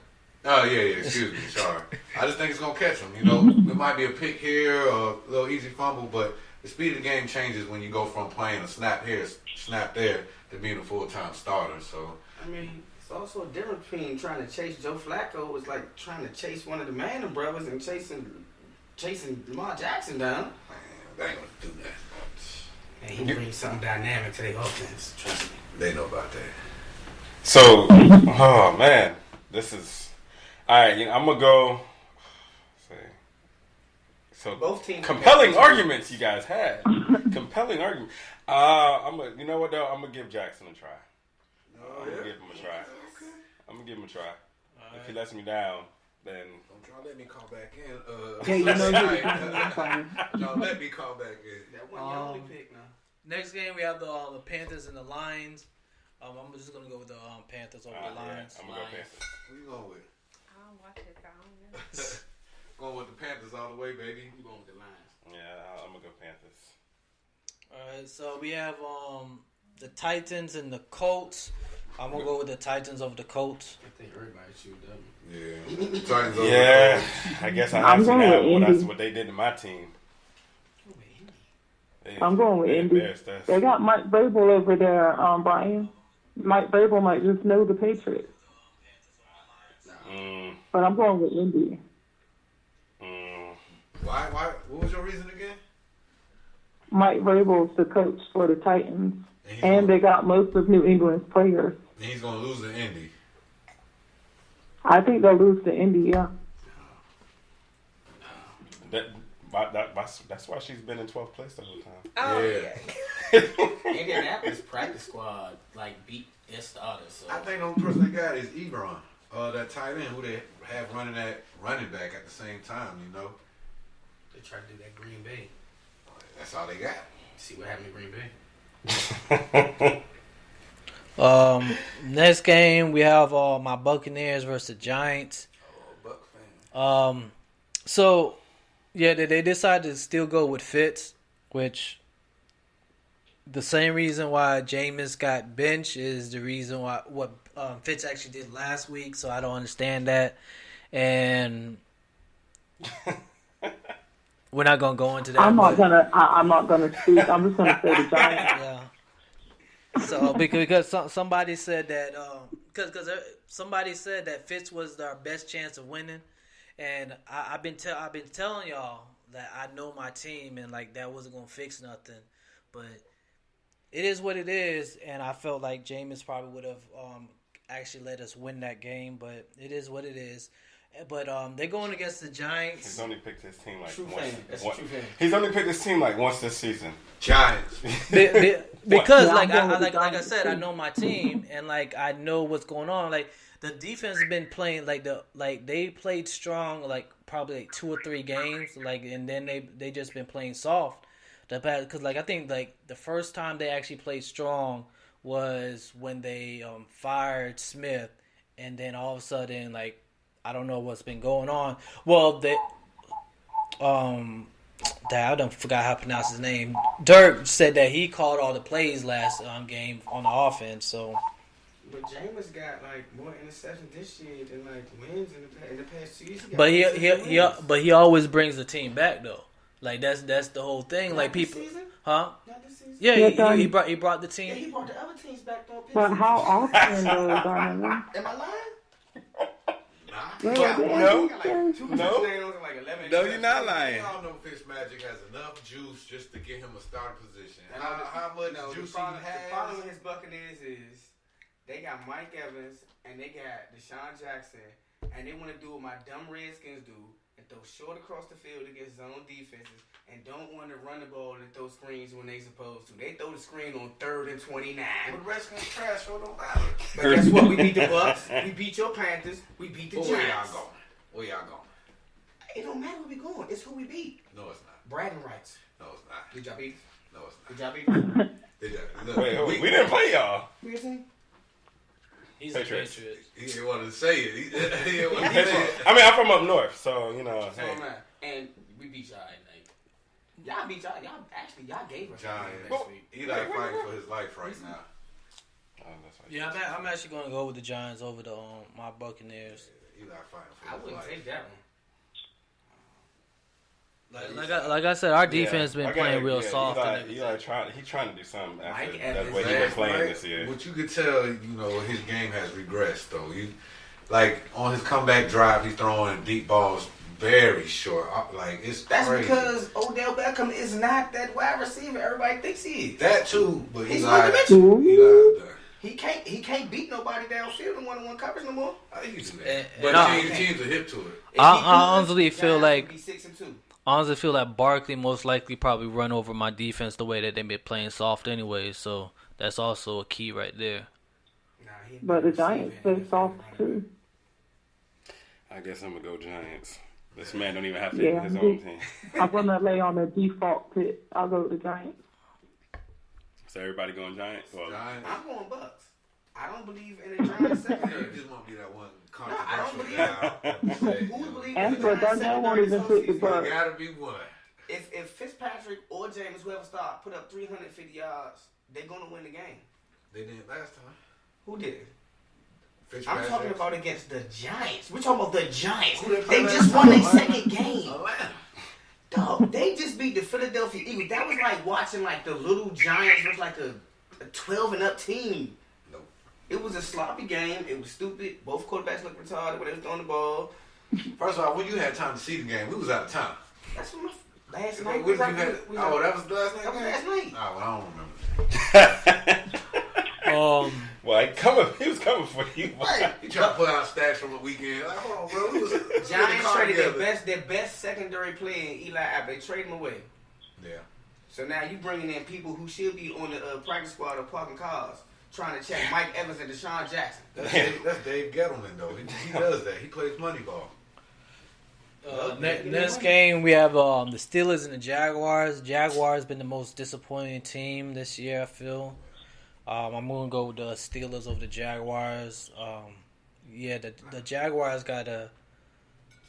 I don't know, like, that I really thought they were going to make some noise this year, and they've been really, really disappointing this year. But that's the noise they're making. But the Steelers have redeemed themselves, and they honestly been proving that they don't need Bell. Yeah, that is true. Cause like that was my argument at the beginning of the year, is that they needed Bell, and like they basically shut me up. Cause like they started off real slow at the beginning of the year. The first game with the Browns, yeah. I feel like Ben do that every year. Ben Roethlisberger always starts off slow and then pick up towards the middle of the season. See, what they did was Antonio Brown just got his. I mean, not Antonio Brown, but Antonio Brown ain't got the same numbers as last year. But James Conner production went up. Jesse James production went up. Juju Smith-Schuster production went up. He just spreading the ball now. He ain't got no choice. He ain't got to throw to Le'Veon as a dump down no more. I guess I'm gonna go Steelers. I don't think he needs Le'Veon. Do y'all think the Steelers will pay Le'Veon to come back? No, not after they seen old buddy do his thing. Le'Veon gone. Look, if he ain't played yet, they ain't about to get him in. There was a recent deadline coming up that he had. It was 1 p.m. today. Oh well, Le'Veon ain't playing this season. Nah, he gone. He gone. Another thing, I don't know if y'all heard some of Le'Veon's tracks, but Le'Veon spit some fire. Like Le'Veon goes in. We might have to. He probably his CD sounds. He doesn't even curse. He don't even curse on his music. Nope. He don't even curse. Except when he talking about Skip Bayless. Yeah. But besides that, Le'Veon spit some fire and it's straight. Well, I guess if he ain't got a career in football, he got that music career. There you go. Next game we got the Texans and the Redskins. I'm gonna go with the Texans over the Redskins. Texans. I know there's a Redskins fan out there. That's me. But I gotta go with the Texans. Next caller. I'm going with the Redskins. Ooh. You think Alex Smith? Well, I guess the Steelers defense not all that good. But do you think the Redskins defense can stop the Steelers offense? Ain't nobody ran on us this year. And that's the crazy thing. Y'all got I hate it when we got rid of Mason Foster and y'all got Mason Foster. Like that was my favorite player on the Buccaneers. And like that's again what I've been saying is that we have good players and we let them go. And they basically shine on other teams. That's what he's been saying all season. Because I've been saying like before, I was like Mason Foster was my favorite player, and like when they got rid of him, I'm like, what the hell is going on? That's like Redskins players. When we let them go, they become Pro Bowlers. They make it to the Super Bowl. They having, you know what I'm saying, Pro Bowl seasons. And then we get those Pro Bowls from other teams. Like, we get there, like, we had Pierre Garçon. He led the league in catches. We threw him 60 passes in a season. How do you go from 117 catches to 60? Yeah. Pierre wasn't that guy no more. He was. Y'all just did not use him. Yeah. Did you make your pick? Ah, man. You said Redskins and Texans? Yeah. He just don't want to say it. That's going to be a good game. No, I mean, that's seriously going to be a good game. I'm leaning a little bit more to the Texans, I am. I'm kind of biased against the Redskins. All right. Next game, we got the Broncos and the Chargers. I've been saying this for years. And I actually posted about this earlier today. if Phillip Rivers does not get a ring before he retires, it's going to be a shame. Like, that man has been one of the most consistent quarterbacks every year. He's been slept on and everything. Like, they're 7-2 right now. They might be one of them sleeper teams that might slip into the playoffs and make some noise. I'm gonna go with the Chargers over the Broncos. He not getting a ring. He the modern day Dan Marino. He gonna put up numbers though. Damn. I'm going with the Chargers. Going with the Chargers. The best chance he had was with Antonio Gates and the Daniel Thompson and all that. Yep. Them heydays are over. Patriots, field goal. Not happening. It's not gonna happen anymore. I'm gonna go Chargers. Plus, he got too many kids. He be sleepy. He got like 7 kids, right? Yep. Yeah. Who you got, Joy? I'm going to go with the Chargers. I don't even know what the Broncos are this year. So I'm just going to go with the Chargers for that game. Who you got, Angela? Whoever Joy says. She just going to agree with Joy just because. All right, so... Brian, no peer pressure. You know, I am sitting next to the speaker. I can turn you down. Don't keep that in mind. That's rude. All right, so whole new level, petty. Hey, next that's game. what us Kansas are, man. That's what we are. Next game we got the Raiders and the Cardinals. I'm gonna go with the Cardinals over the Raiders. I wouldn't even take that one. That's another. I guess it's kind of like Brian said, like the dumpster versus the trash can. That's gonna be a 0-0 tie. That's like This man said a 0-0 tie. I'm going to roll with the Raiders on this one. game right there. I gotta ask again. Who got the better record in that one? Because that Cardinals. really is a trash game. They like 2, maybe 2 and 6. Aren't they like They're 5? tanking anyway. Yeah, I thought they both had like trash records. That's what they doing. I'm gonna go. Gruden must have some master plan. He must see some real talent in the draft or something. I don't know. No, you get rid of Khalil Mack. I think he's just trying to rebuild it so he can have control over the players, maybe. That's probably what it is. When you come into a new organization like that and you headstrong in your own ways, there's going to be people who speak out. And It's not even that. When you get ousted from the NFL and you consult only like quarterbacks from NCAA, now you come back to the NFL. Hey, Slim, like, we grown men, we get paychecks. Yeah. It's too many egos. He can't handle those egos. That's the problem. He's the biggest one in the room. Nah, he ain't never been the biggest one in the room. He the richest one in the room. Nah. That's the problem. So he do got the biggest ego in the average room. one in the room is usually the weakest or the brokest. So And that's another one of the problems. The same thing with Michael Jordan when he was over the Wizards or whatnot. You had too many yes men around. You had too much power. No, that was the Bobcats. Bobcats. Yeah. There you go. Oh, yeah. He needs somebody that say, hey, you don't know what you're doing, man. Like, we need to take some of that power, or we need to draft this or go this And what route. did the owner say today? At 1 p.m. when they waiting on the Le'Veon Bell jump right after the Jimmy Butler jump, I take full responsibility. And he takes that because he gave that man $100 million. Yep. The only man that ever, the only coach to ever get traded. Yep. Yeah, $100 million contract. Next game we have the Eagles and the Saints. This is about to end any chance that the Eagles make the playoffs. I got the Saints over the Eagles. Yeah, Saints 65. We ain't got to ask you, Joy, so don't say nothing. I know you ain't got to ask me. You already know who I'm rolling with. Yeah, it's all Saints over Who here. did they just sign this morning? Who that baby? Yep. Brandon Marshall.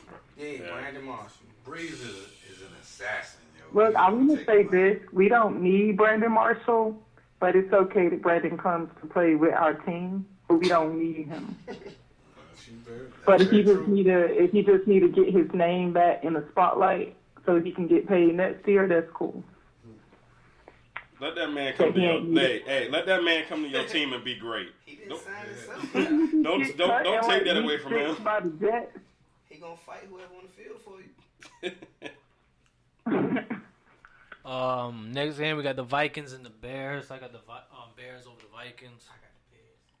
I'm gonna go. I got the Vikings. Khalil was back 100%. I'm gonna go Chicago. Mac is proving why he deserved that paycheck that Joy said he didn't deserve. He still didn't face nobody, Darnell. Here you go with that mess again, man. Look. What? But he still didn't. They got beat by the Patriots and Miami. But look at what he's doing on an individual level. The amount of sacks he has a season is equal to some of these NFL teams as a whole. You know. I know, but against who though? I mean, if I can match the same stats as a whole team, you gotta pay to play me. Yeah, exactly. I deserve. Give me that. I know, but here's. You got. But this is what I'm saying. Just like with Aaron Donald or Donald, whatever his name is, he can't even get any pressure on the quarterback. Yet he's getting the 80% of his contract guaranteed. But look what he did. I wouldn't pay a defensive player that. I don't care what you're doing. If you're not going to step up, maybe go against competition like Aaron Rodgers or Tom Brady. But I'm not paying you that because those are the quarterbacks you're going to be facing in the playoffs. Because you got to think, this man, he terrorized the NFL for the past 3 years. So now, while he getting double teamed, guess what? Sue. The other side of the defensive line is making plays. Look at their record. You gotta respect his presence. Yeah. And that's why that's why he's getting that money. Exactly. Because of what he's doing. But what did I tell you? I told you I would admit, again, Khalil Mack is not a bad player. I will admit he's not overrated when I see him get these stats on a good quarterback. Aaron Rodgers. I've been saying it every single time. He had 3.5 sacks, an interception, 2 forced fumbles? Yeah. In one game. But against who? Against who? Aaron He's not doing Rodgers. this against an 18 quarterback. It's just mediocre quarterbacks who's getting stats on. Your own quarterback calls Aaron Rodgers the best quarterback in the NFL with the best decision making. Who's talking that? You talking to Brian? Tom Brady and what's the boy named down there? What's the little boy down in New Orleans? Drew Brees. I don't know who that little boy is. Who you talking about? At least 5 to 6 people just to get to that quarterback. Drew Brees? I've never heard Drew Brees say Aaron Rodgers was the best quarterback in the league. And Tom Brady was allegedly. You hear that right now? She's probably lobbying for Reggie Bush when he was down there. Yeah.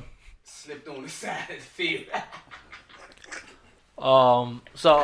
Next game we got the actually we got a really good Monday night football game. We got the Chiefs and the Rams. Mm-hmm. Rams all day. Yeah, I'm gonna go with the Rams. Yeah, that's gonna be a good one. I'm gonna go Rams too. I'm rolling with the Chiefs. I'm gonna go with the Chiefs. Yeah. I'm going with the Chiefs. I trust their defense more. What? I trust the Chiefs' defense more. And I don't see the Rams stopping Patrick Mahomes. Well, he's not really a threat. Yes, he is. Do you see what he did to Brady though? Look at what Hunt and Tariq Hill do. They do stuff out the backfield and short routes and take it upfield. Mahomes is not the real threat against the Rams defense. He's not. No, any passing game is a threat against the Rams defense. And Travis Kelce, who I think is the best tight end in the football. Is Talib back? No. He's still injured? I think Marcus Peters going through something right now, too. I'm going with the... Even if Talib comes back, I don't think he'll be the same. Isn't he like 30 or something with 2 injuries already? 33, something. That's not old. That's not bad for the league, though. Yeah, he's old for like a cornerback. If you're running like that and then you get injured, you're going to be slower. I don't think he'll be the same. Watt got hurt at 25. I'm going with the Chiefs. They got a lot of He fire. got hurt at 45. They got a lot of players. I forgot about Mahomes and stuff. Todd Gurley's going to rush for 130 yards. He's going to catch for 75 yards. He's going to have 4 total touchdowns. And the Chiefs going to keep going rock. Going on. Mahomes his 3rd touchdown of the season. Mahomes. That man gave Brady problems. But did he beat him? He didn't. He didn't. Actually, he didn't give Brady any problems. He gave the defense problems. Quarterbacks don't go head to head. I don't care what nobody says. They do. They don't. So y'all don't think? So you don't think Mahomes is not? You don't think he's going to shred? Well, I think you're saying the Chiefs will shred around defense. Redskins. But I think the Chiefs. I think this is going to be the Chiefs' game because I don't think their defense is as bad as the Rams. The Rams seem to struggle on the pass and run. Seattle was more of the rushing game they couldn't stop. Seattle was more that game looked confused. This is going to be a good game no matter what you say. Yeah, I think it's going to be a good game. I'm gonna stick with the Rams. I'm gonna stick with the Rams. You just wanted to display somebody. gonna stick there. The Rams and the Chargers, my preseason pick out the West anyway. The Chargers? You think so? Gonna go? Okay. I'll leave it alone. In the West, no football on. You want to pick the Cardinals? NFC West or something? I'll leave that alone. I'm gonna leave that alone. Wait, did y'all ever make your pick for the Super Bowl? I don't care what y'all say. Patriots go. Giants, Steelers gonna beat the Patriots. Hey, I always say the Patriots. What? Every year. Steelers are gonna beat the Patriots. If it ain't the division round, it's gonna be the AFC Championship. Nah. Steelers ain't gonna make it. Nah. Steelers gonna beat them. Nah. Patriots ain't the same no more. Brady ain't the same no more. I'm telling you this: Patriots, Steelers, What? and Chiefs. None of them going to the Super Bowl. So you think Brady? You think Brady's declined? Is that what I'm hearing? He has. How did he decline? His O-line is like worse. He doesn't really have that many weapons, and I believe Julian Edelman just went out. Last Sunday. They ain't never win a Super Bowl without a decent running back, and right now they don't even use one 75% of the time. Oh, James done chimed in. He said the Chiefs are going to win. Chiefs are going to win. Thank you, James. Liar. Yeah, I think James. Sometimes he talk like he got some sense. I think the Chiefs. Hey, let's not bring up the chat now, okay? Don't do that to James. Don't try to come What do for you him. mean? I'm just saying. Sometimes I disagree with the picks. All right. So we're gonna I'm sorry, we're gonna go into talking about this man's on flag football team and everything. You said how many years you been coaching? With this current team, about 2.5 right now. Yeah, with my current team. Okay, and you said that you've been like kind of switching out and everything. You know, life happens, high turnover and everything. So when I came in the league, I got one of the newest teams. Not one of the newest teams, but one of the smaller teams. You know, that's been having issues with maintaining, players and things like that. So I've been in there. I stuck with them. And then, the trip and the journey, it's been up and down. We had some high times, we had some low times, but nonetheless, we've been having fun the whole time. That's what it's really about. Yeah, because, I remember, the first year that I started filming for the Lady Rangers, I remember you guys only, had, 7 or 8 players. Mm-hmm. And then this time, you guys actually had a full sideline. Yep. We definitely build up. Again, new players, you got to figure out who you have. Build a new offense for the skill set you have and everything. And once you get that into place, then, now it's the learning process. But for a lot of my players this past season, everybody was learning. I think I might have had a 20% retention rate from the previous season. Everybody else was brand new and just getting there. Everybody learned brand new positions. We were kind of learning, the players were learning as they went, and the coaches, Coach E. Sorry I ain't shot you out sooner, but me and Coach E, I just met him this year. He's been great. Me and him are learning the players and learning each other as we go along. So, it was kind of tough at first, but we definitely learned what the team was made of. We got some competitors, strong, they're fighters and everything. We don't have a lot of in-house drama like, some of the other teams say they have. But I haven't heard anything or experienced anything, not on a gridiron game. So, because one of the things that I noticed, when you guys only had 7 or 8, is because you had players playing both sides of the ball. Because I could see that they were really, really conditioned. Because you had girls still rushing towards the end and everything. So, how was the conditioning as far as with you being a personal trainer and everything? How did you condition them to actually be able to fight through it? Because there's sometimes they play 2 games back to back. Yeah, back to back. So with the conditioning part, again, I put my girls in the best scenarios and everything. Not going to say 100% what kind of defense we do run, but I put the girls in the best position to save their legs and they attack the ball at the same time. But conditioning is just running the plays, running the field. When we get out there on the field and we're game planning, we're actually running the script and we're running the plays back to back, non-stop. You're not getting a break, not in between the lines. I caught between the lines. We're going to call these plays out, and y'all going to run these plays up the field. Y'all going to run them down the field until y'all get it right. So basically, just running the plays, running the drills over and over and over, to the point where, I don't think I can breathe. But then you get to the game, I can breathe. I can fight a little bit longer, a little bit stronger. But something I learned in the past, practice how you play how you practice, practice without progression is pointless. So what are we out here for? And I drive that home to my players. Like, if we ain't coming out here at least progressing on one thing, blocking, catching, running, then, what are we doing? And you get them handful who excel and really want to do it. All I need is a handful. I'll take 6 out there and we'll run the table. I'll take 7 out there and we'll run the table. It's when you get a big squad, about 20, and everybody's intentions are all over the field, you don't know exactly who you got. But I'll take a squad of some cold-blooded women, and I'll march them up and down any field any day.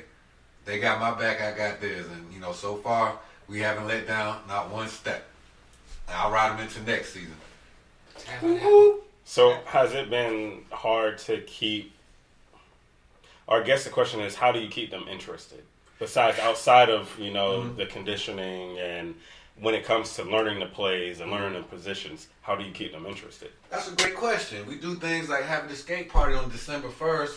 Come on out at 7 p.m., hang out with the team. Plug it. I love it. Also, we had a team party. It was like it wasn't a karaoke night, but by the time Coach Andre, Coach Brandon got there, I turned that thing on out. It was karaoke. We played heads up, but we do team events. We go to each other's houses, barbecues, things like that. Invite each other out, karaoke. I didn't make it to that with my team, but we did have one out, and I know I purposely arrived there an hour late just so I could make an entrance. And when I made that entrance, I turned that whole party out. And, things like that.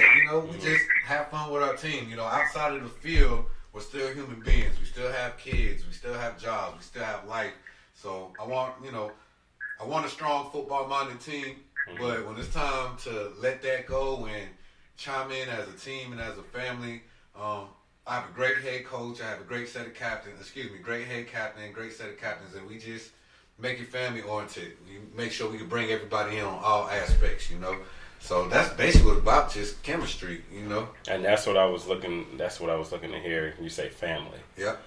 Because I think in so many different areas of life, when you have groups of people that come together and do stuff, I think that especially when you're going to be working together a lot in whatever it is that you do, I think people forget that outside of whatever it is, that the reason that brought us together is that we're still humans. Exactly. We still have families. We still have lives. We still have other obligations. And the fact that you said family, it's like if something happens to you, it happens to all of us. Exactly. And for people to feel that and to know that, I can depend on all these other people because they're my family, because we were drawn together for this one reason. I think that makes the relationship that much stronger. It definitely does, and not to go in great details, but everybody has their shortcomings and debacles and stuff like that, but we come together as a team. If you're having car issues, we got you. If you're having a birthday, we all having a birthday. We just come together. We try as much as possible to celebrate everybody's accomplishments. We try as much as possible to hey, you might be effing up and coach is on you, but at the end of the day, it's all fun. It's all fun. We love to have fun. One thing I love to do, I love to have fun. I'm always smiling. And a lot of my players and clients will tell you all the time, don't let the smile fool you. I go in. I'll get you to work. All right. Again, I got great head captains. That's my buffer. Because at the same time, I still got to be a coach, and I still got to get you ready for the game. I got my head captains to let y'all know that don't take it personal. Coach is just doing his part of the job. But once the whistle's blown and practice is over, I don't care. Let's hang out. Let's have fun. I'll stay on the field and throw some passes. Yeah, let's go out and have another drink. Something. So at the end of the day, I just want a strong, family-oriented, a strong culture football team. So if you're joining the football team, you're joining a strong organization of not just women but warriors. Women and warriors on all aspects. just by childbirth, y'all warriors. But, you know, when you get out of your job and everything, and you take that suit off or the skirt off or whatever it is, and you lace those cleats up, that's how you find out who you truly are, all right? You don't find out who you truly are at home in your comfort zone. Come out on the field and lace those cleats up, all right? You got a family. It's a sisterhood, a.k.a. brotherhood, and we all support each other. We're all there for the main goal. Yeah, James was talking about he actually saw y'all team too, and he was like your team is dope, and you got your captain on here, Zakara. She was saying we got your back, and thanks, coach. But why do you think that because like I did notice that most of the players that were there with the 17 wasn't there. Why do you think you had the turnover or anything, and then you were actually able to build it up the way that you were? Well, first and foremost, let me say I didn't do as much building up this past season as much as the players did themselves. You know, again, there's a lot of stuff going on. I got great captains, great players, and everything. You know, the last season we had, I had time to work with those players. You know, I had time to work with them, get them conditioned. This previous season, I didn't have that time. You know, we got a message, hey, it's go time in 2 weeks. So we basically, you know, had to fire and forget, get out there, work with what we had, and bust, you know, whoever head open that we could. You know, we learned out, you know, we had players playing wide receiver or rush one season. Now they actually running backs and quarterbacks, you know, this season. So it's a turnover. And one aspect of it is recruiting and marketing and keeping players coming back and stuff like that. It's always going to be a turnover. It's just how you handle the turnover. Are you actively recruiting throughout the season? And that's something as a head coach, you know, I had to learn. Jerome, if you're still there, I don't know why you was number 6, but that's one thing, you know, me and him talk about. You got to constantly recruit all year long, condition all year long. And so, you know, seeing the height of my level of the team the previous season, like rolling with minimum players and taking the top teams to the wire and rolling with a full squad and getting everybody, you know, learned and trained up, you know, it was a different curve, a different learning curve. But now I have a returning team, and that learning curve is not so high anymore. So I expect us to be, you know, more so on the aggressive and performance side instead of the reacting and learning side. So that's one thing I can say that got this team motivated right now, the new identity. Gridiron Gang. We out here, baby. Okay.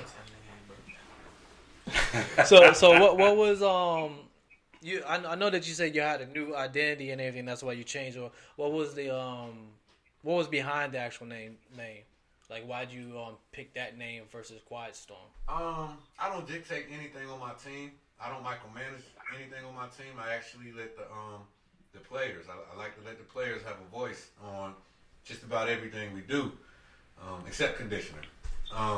So I actually missed this meeting. Shout out to my captains for holding it, but I was doing homework, I fell asleep, and I got a text message like, hey, we narrowed it down to 2 names. I was like, all right, well, we rolling with it. You know, my captains are capable. They got the mental capacity to hold meetings and facilitate it. I'm rolling with it.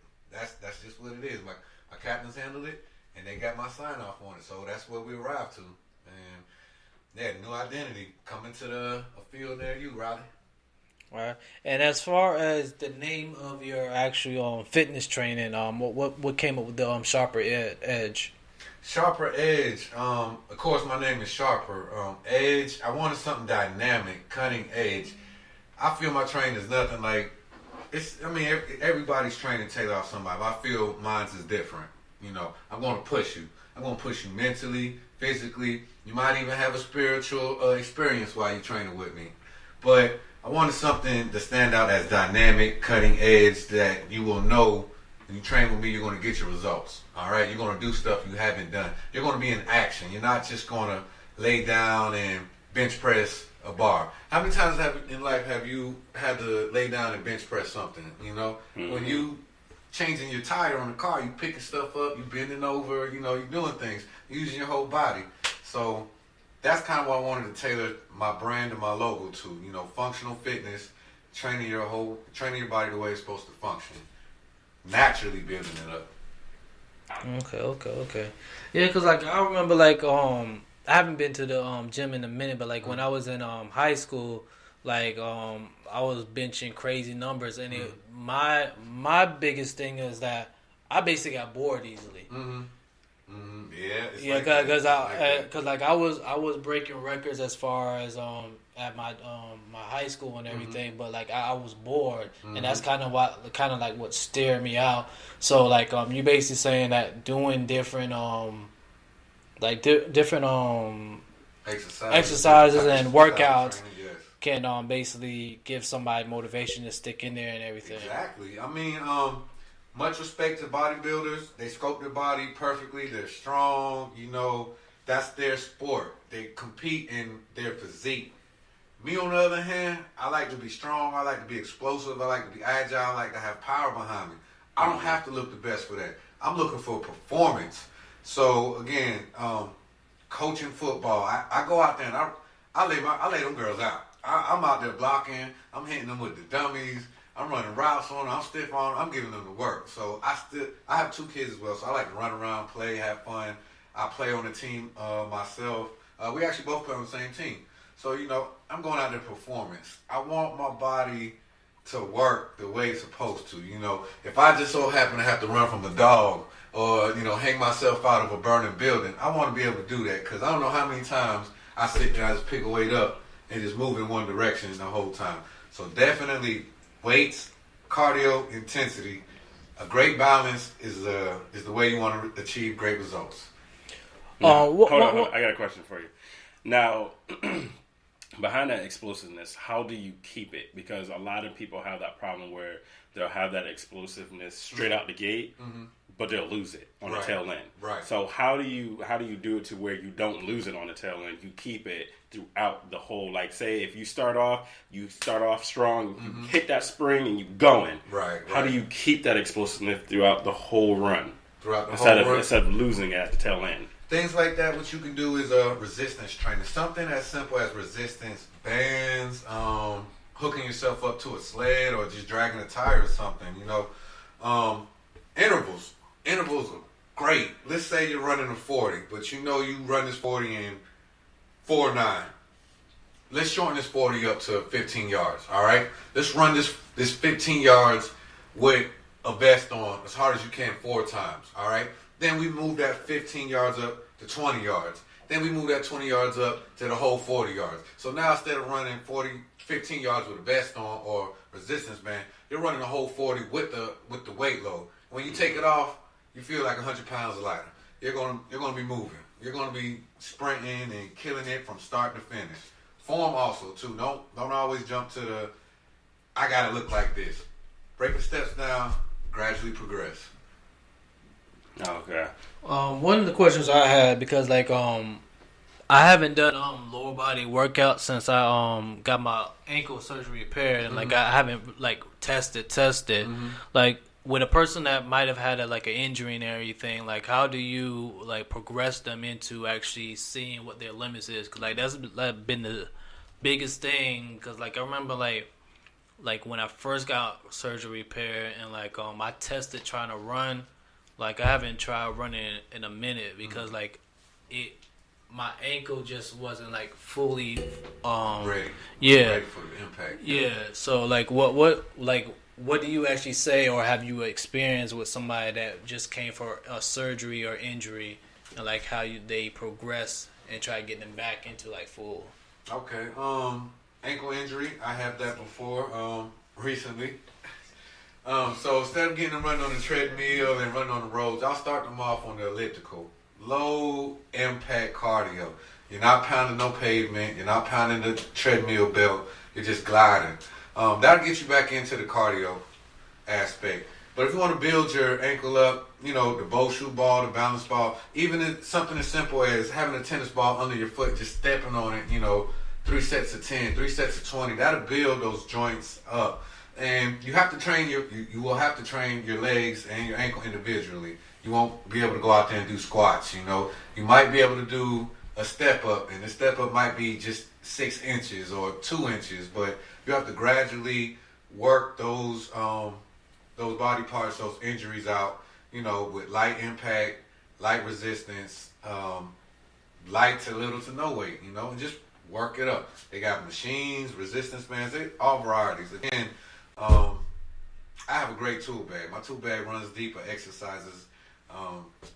So if anybody has any questions, please contact me. I got it all. All right. Joy, you have any questions or anything? Ooh. Come on, Joy, give me one. Joy. This did with I Lizzie. don't think she did. That's It's showing that she's still there. That's fine. Hang up on her. We don't Did need her you turn anyways. her down? Can y'all hear? Brian y'all hear me turned now? you all the way I didn't even touch it. Joy. so wrong. Yeah, I'm gonna blame Brian. He did turn me all the way down. That's why. Joy, how's it All going? right, so I got to. Okay. What you said? No, you said you had a question? Okay. Yeah. With your workouts, like when you do training, like what do you think about yoga? I've heard like yoga can help with like flexibility and stuff like that. Do you ever factor that into any workouts or had anyone say anything about yoga as far as that being a safer workout? I'm not certified in yoga. I do know a quick 7-minute routine, but I strongly vouch for yoga. And the results and the benefits have affected me. And this is a little inside joke I always tell everybody, but after doing yoga, my hips are way loose. My hips are loose. I'm sorry, my hips aren't as tight as they used to be, all right? And that can translate into the workout, squats, and if you're at a plateau with squats or lunges or something, your hips might just be tight, and you have to stretch them out and things like that. So I strongly vouch for yoga. The benefits are obvious and everything. Hot yoga, I don't know. I sweat way too much. I can't do hot yoga. But yoga, I got a 5-minute routine, 5 to 7 minute routine where I stretch people out, upper body, abs, core, if they need it and everything. But I strongly suggest if you know a yoga instructor, go. It's beneficial to your posture, to your everyday living, just walking up and down the stairs. But again, for me, my hips, loosened up after I started yoga. Okay. I hear that. So like, this man be salsa dancing on you. Bachata. I know that's right. Is there any current events that you guys want to speak on, or anything that's been going on? There's a couple things that I heard. I want to get y'all opinions on. The first thing was, have y'all heard about the whole Jaden Smith, Tyler the Creator thing? I thought it was a joke. Like I want to hear. I want to hear. So apparently, okay. So Tyler the Creator, he had a concert. It was something that he was throwing, and at his concert, he had Jaden Smith performing. In the middle of Jaden Smith's performance, he stopped and he goes, I really love Tyler the Creator. He's been my best friend for however long. Matter of fact, scratch that. This man's been my boyfriend my whole life. What? I love you. Aww. And then it switched over, like they said, the camera, like it panned over to Tyler, and he kind of was just like, nah. But recently on his Twitter, he, because everybody, they're asking him, is it true? And people are saying it's a joke and whatever. But on his Twitter, he put out, "You're welcome, ha ha ha." Yeah. So he never really said it's true, but he never really denied it either. And, with Tyler the Creator's background and people saying that, he's gay, he likes guys or whatever. What's your opinions on it? If they happy, who cares? Right. Everybody coming out. So. Yeah. I can probably see it being true, and then Tyler the Creator wasn't ready to have it out there yet. But hey, teach his own. I don't put it past Jaden Smith at all. I don't. I know. Yeah. Things I heard about Will. I think he assisted sometimes. Yeah. I feel the same way.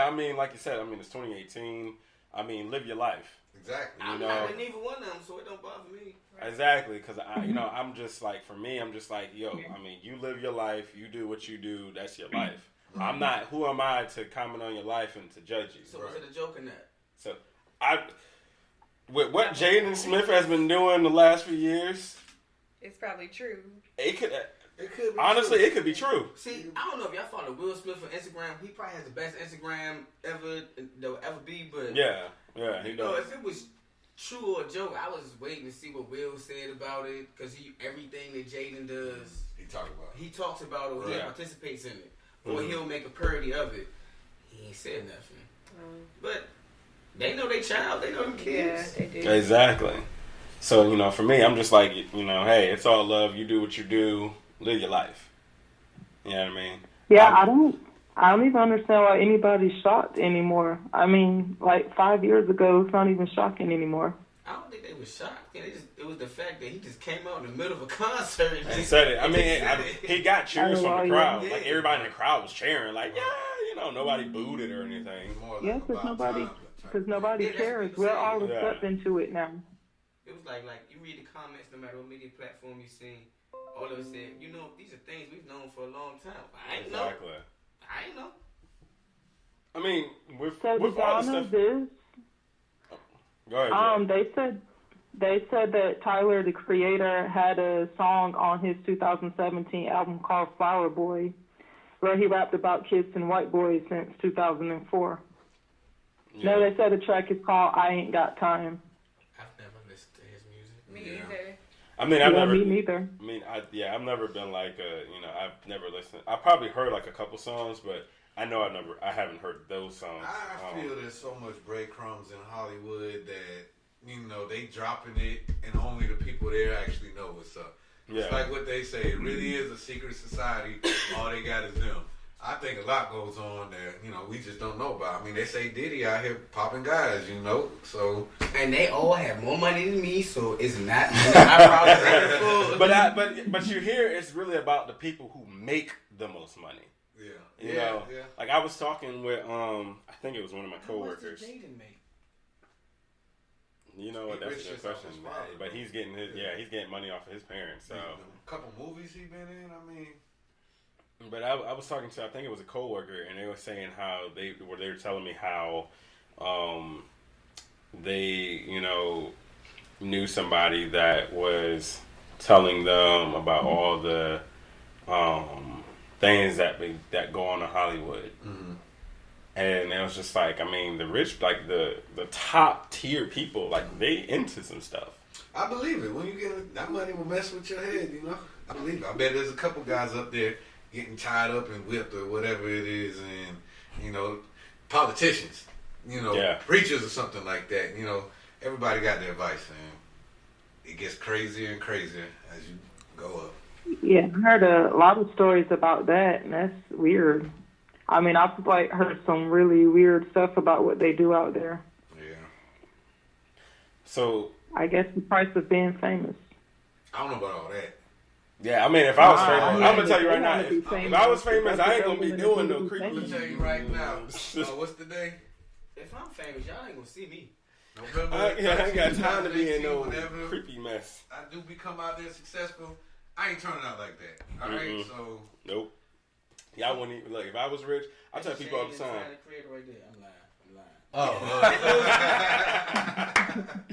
I'll tell you right now. If I was rich. I mean, honestly, like if I hit the lotto, $24 billion or whatever, you wouldn't even know it. Right. Like I'm that type of person where I'm not gonna be flashy. I'm not gonna be talking about it. Like you would probably think I'd be dressed like this, like my normal clothes. Like I'm not. That's not me. Right. And even if I was in the public eye, like it's not me. Right.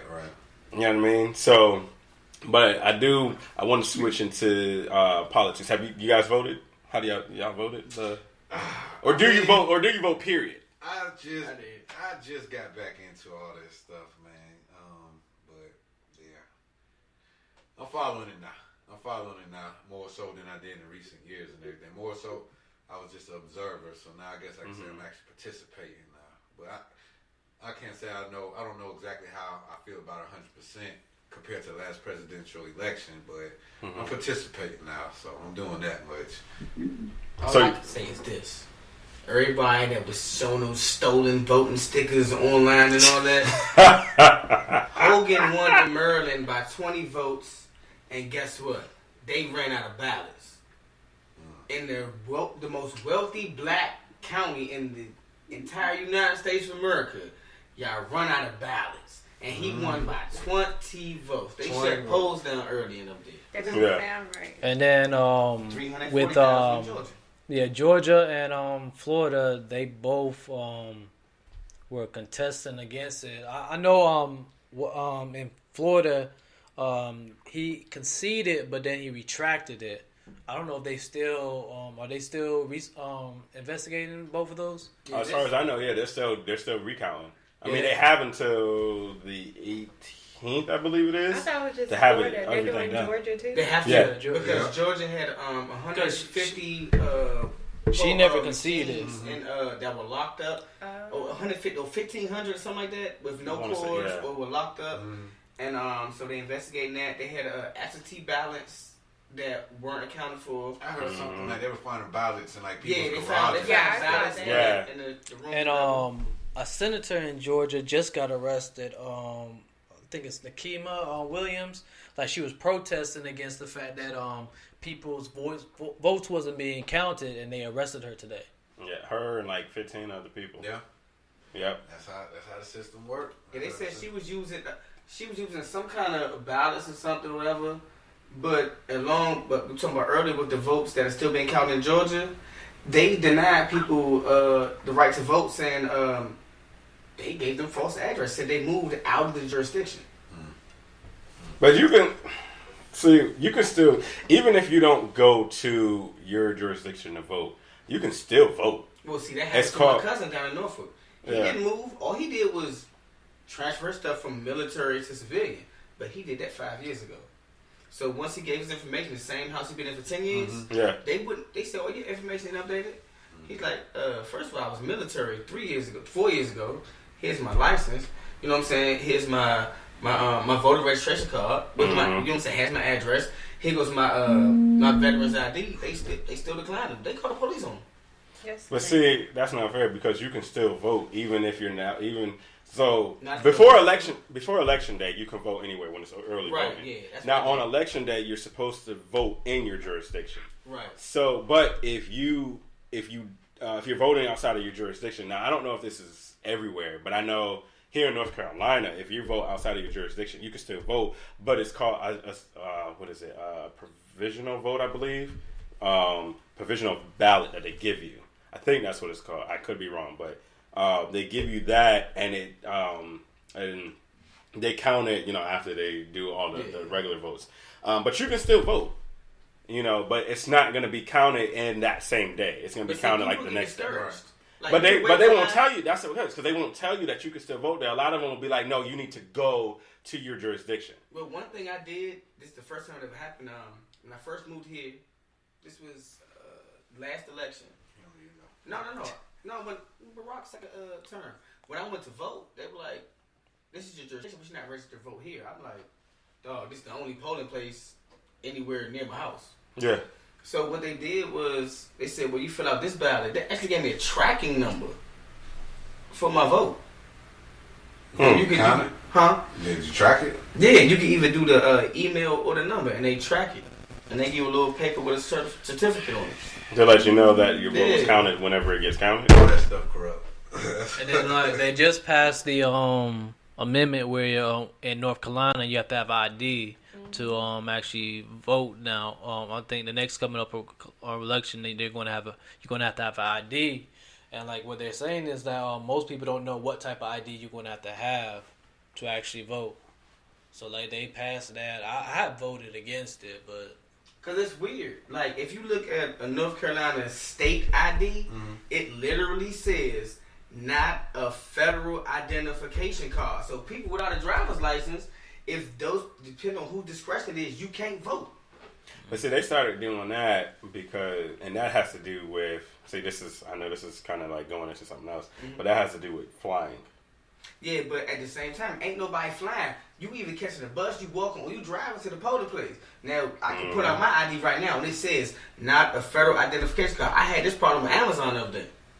This is not a federally accepted ID. Well, I have 2 IDs, a school ID, a military ID, and I got the paper for military. What else do you want? Yeah. But if it doesn't say federal ID or passport, they have the right to turn you down. I don't know why. I don't know what amendment would, you know what I'm saying? what jurisdictions don't do that and what do, but that's what happened to me. As far as I know, because where I work, like I deal a lot with law enforcement. Mm-hmm. So as far as I know, the reason why they do that now, like I say, is because of flying, because of airplanes being hijacked all the time. So that's why they're starting to put that on IDs. But like you said, you're coming into problems to where if you're trying to do something, people can tell you no, they're not going to accept this ID because it's not recognized as a federal ID. I'm more worried about people voting and some planes getting hijacked. And that's the thing. It's like, now when it comes to voting, this is going to be a problem. Yeah. Because if I want to go and vote. And the crazy thing about it is like with people saying that your vote doesn't count, then why are they trying so hard to make us make it so hard for us to vote? Right. So that's one thing that some people that think about as far as like I seen a couple of YouTube talking about don't vote, your vote don't count and stuff like that. But why are they trying to make it so hard for us to vote if it doesn't count? Who knows? I told y'all that's why I don't vote. So does North Carolina follow this? Joy, what? Do they do the same thing that like North Dakota does, like for like the Native American reservations that are here in North Carolina? I'm not sure about that. Well, what it is, if you don't have a street address, you can't vote. Native Americans have P.O. boxes on their reservations. So pretty much they're not allowed to vote in certain states, certain jurisdictions. I don't know how North Carolina does, but North Dakota, I'm pretty sure that's got to Wyoming, be Montana. Constitutional. But actually, how can it be against the Constitution? Y'all stole their land, so they have no rights in the eyes of paperwork. So North Dakota, there was nothing they could do. And then somehow, the Democratic dude still won Montana, who they also had the same things in order. But they're like, over 100,000 like Native American votes out there that can't be counted just because of the P.O. box issue. When you go on the reservation, there's no mailbox. There's a front gate. Those people can't go on without permission, so they drop their mail off. See, I never knew that. Yeah. That is interesting. Yeah, my sister up there in D.C., she does this thing called You Live D.C., and what they do is promote voter registration. So they go out here in the streets, events like pop-up shops, like marijuana's legal up there. They go to marijuana pop-up shops, festivals, food festivals and all that. All they do is promote, like, the voting. Yeah. And you'd be surprised how many people don't know they can vote or don't have a ride in it. Yeah, in Florida, they just passed the law where the felons are now getting their rights back to vote. So that was actually a win in Florida. It's a lot of states where felons have the right to vote, but once you go to appeal, they don't tell you. Because they don't want you to vote. Oh. That's all it is. But I think that's a good thing because once you become a felon, you do lose a lot of your rights. But I feel like some of the rights that they lose, like voting, is something that shouldn't be taken away from them. They still pay taxes. Right. Exactly. If I can't vote, then why am I paying taxes? I mean, good question. Again, that's unconstitutional. So you're taking that freedom away from me. So then why do I need to pay taxes? And that's how I look at it. But then they're going to throw you in jail because you don't pay taxes. Or if you vote as a felon, so you screwed either way. Exactly. So I just think that, and like you said, it's funny because it's like you're trying to make it harder for us to vote. You're putting all this stuff out. Look, your vote matters. Your vote counts. But then you're doing the opposite and trying to make it harder for us to vote. Well, so y'all guys have a platform. That's why we speaking out on it. That's why we talking about these issues. Every night, right? At 8 o'clock? Tuesdays and Thursdays. 8 o'clock right here. This is the platform you want to sign on to. And that's why we talk about these issues because we want people to know, get out and vote. Like, we got Joy over here talking about I don't vote. But, nobody cares about what Joy does. We don't care about her. But it's a lot of people that feel the way that Joy feel because of what we talking about. And that's why people losing by 20 votes and 1,000 votes. Yeah. That's true. Ownership. Think about it. Thank you guys for making me seem relevant, unlike Brian. Yeah, I'm never going to do that. So you thank everyone else. Is there anything else? Just did.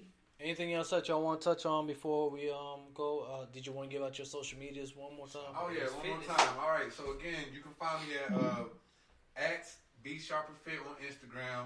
Facebook is Sharper H Raleigh, Shop H Fitness Raleigh. All right, contact me. I'll give out your free consultation. I'll take your measurements. Just come out there. I provide world-class training, the best in the triangle. I guarantee you'll reach your results in less amount of time. All right, come out to my skating event December 1st. Also, we have conditioning every Saturday for my team. Reach out to my head captain Zakiria. And I appreciate the opportunity. I appreciate being here. Let's do it. And Jerome's actually going to be here on the 29th. I just got the email. I got to double check up with him on that. Cancer, you want to give out your socials? Let the ladies go first. Okay. Joy, you going first? No, Angela, you're going first. Okay. So on Always. Instagram is Pretty Hurts 1984, and on Facebook it's Angela Ramsey. What's your fan page at, though? Oh, the fan page is Ordinary Angie. And don't forget the Angie. Oh, gosh. All right, Joy. I can catch me on Instagram at Creativa_D, last name Dees 88.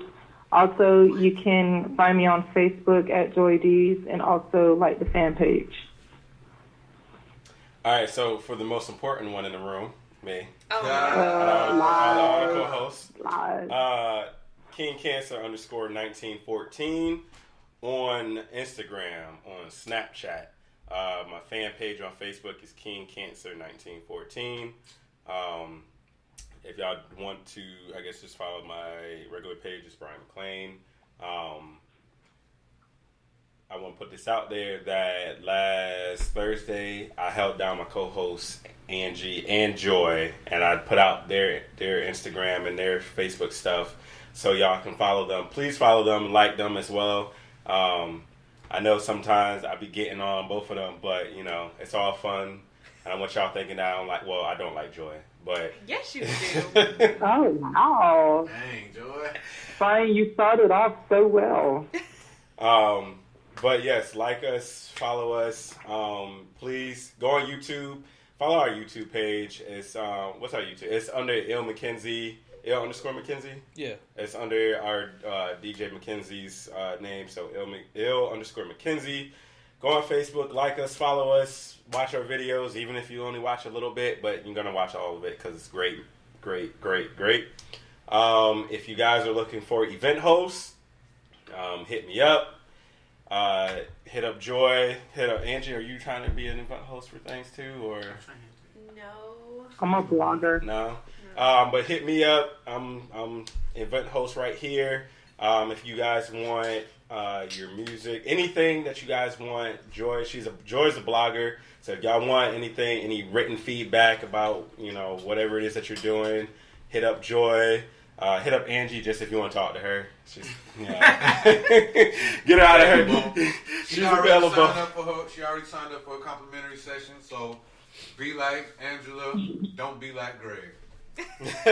I've been here since day one. Shoot, what you talking about? Yes. I want to mention that. I know you guys can't see Greg on camera because the way the chair is. So there was. This is Greg. Here's the voice.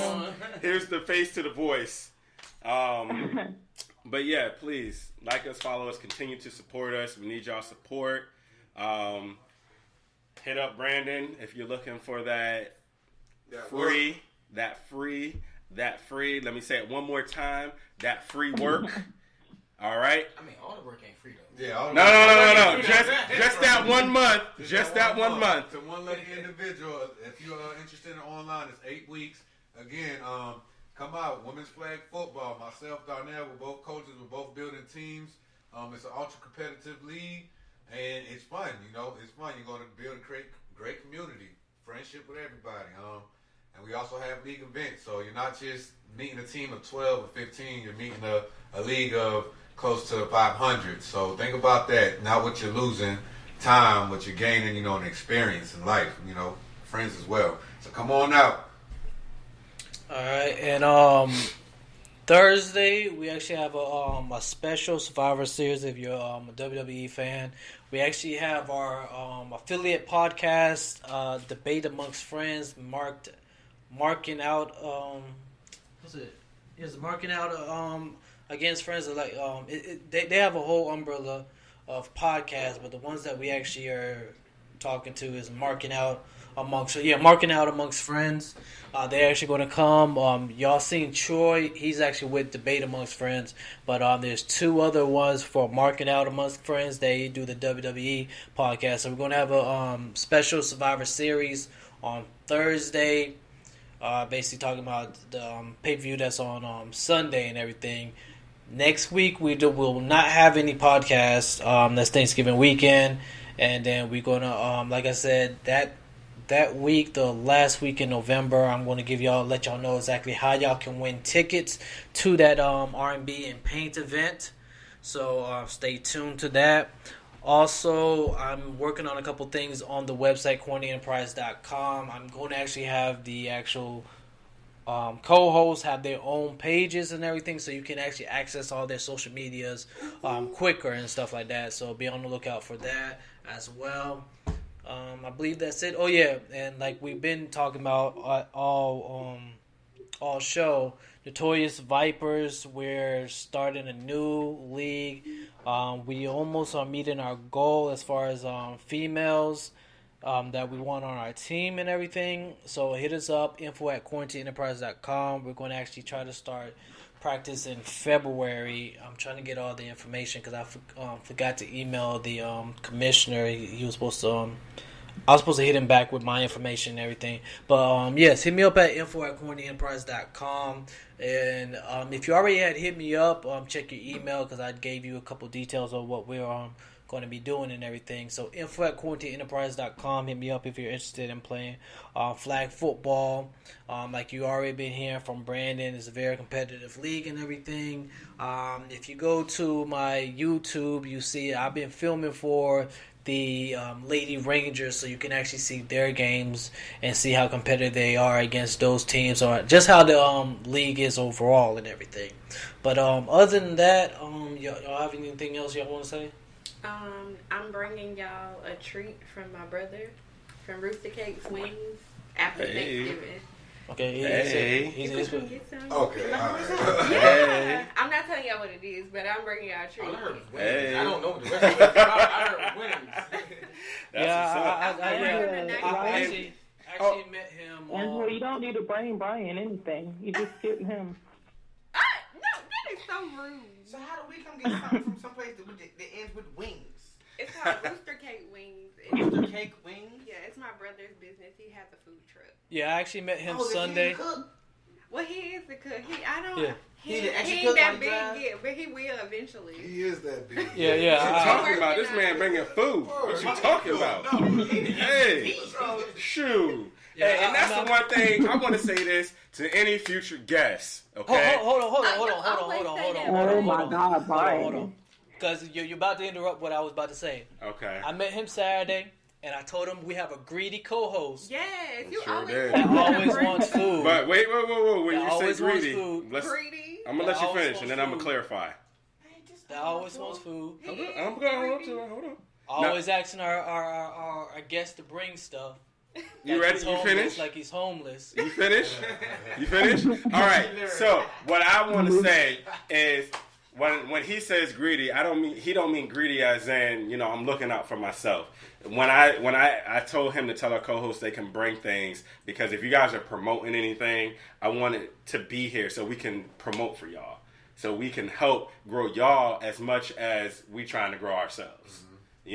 So if you're gonna bring something that we can help promote, and then bring something for the co-hosts of the show. You know what I mean? Like, bring something for us. Like these our guests tonight.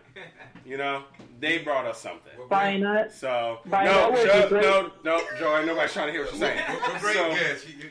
You're going to enjoy having us over. Exactly. We had some great guests, and I definitely appreciate them because they definitely looked out. So that's all I'm saying. I'm not greedy like I'm looking out for myself. I'm looking out for the show as well as our guests.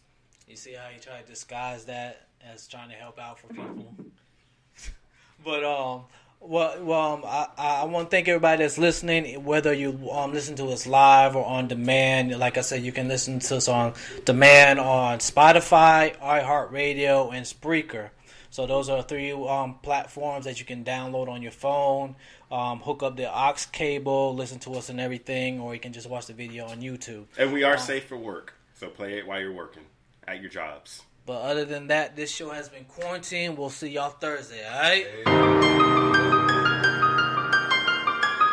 Hey, this is Nola Ada, and you are now rocking with Il McKenzie, right here. What up, world? It's Man 504 Detroit. You already know every Tuesday, every Thursday, I'm tuned in to the hottest radio station across the land, Quarantine Radio. They put it down, and they play all the hottest new music. Let's get it.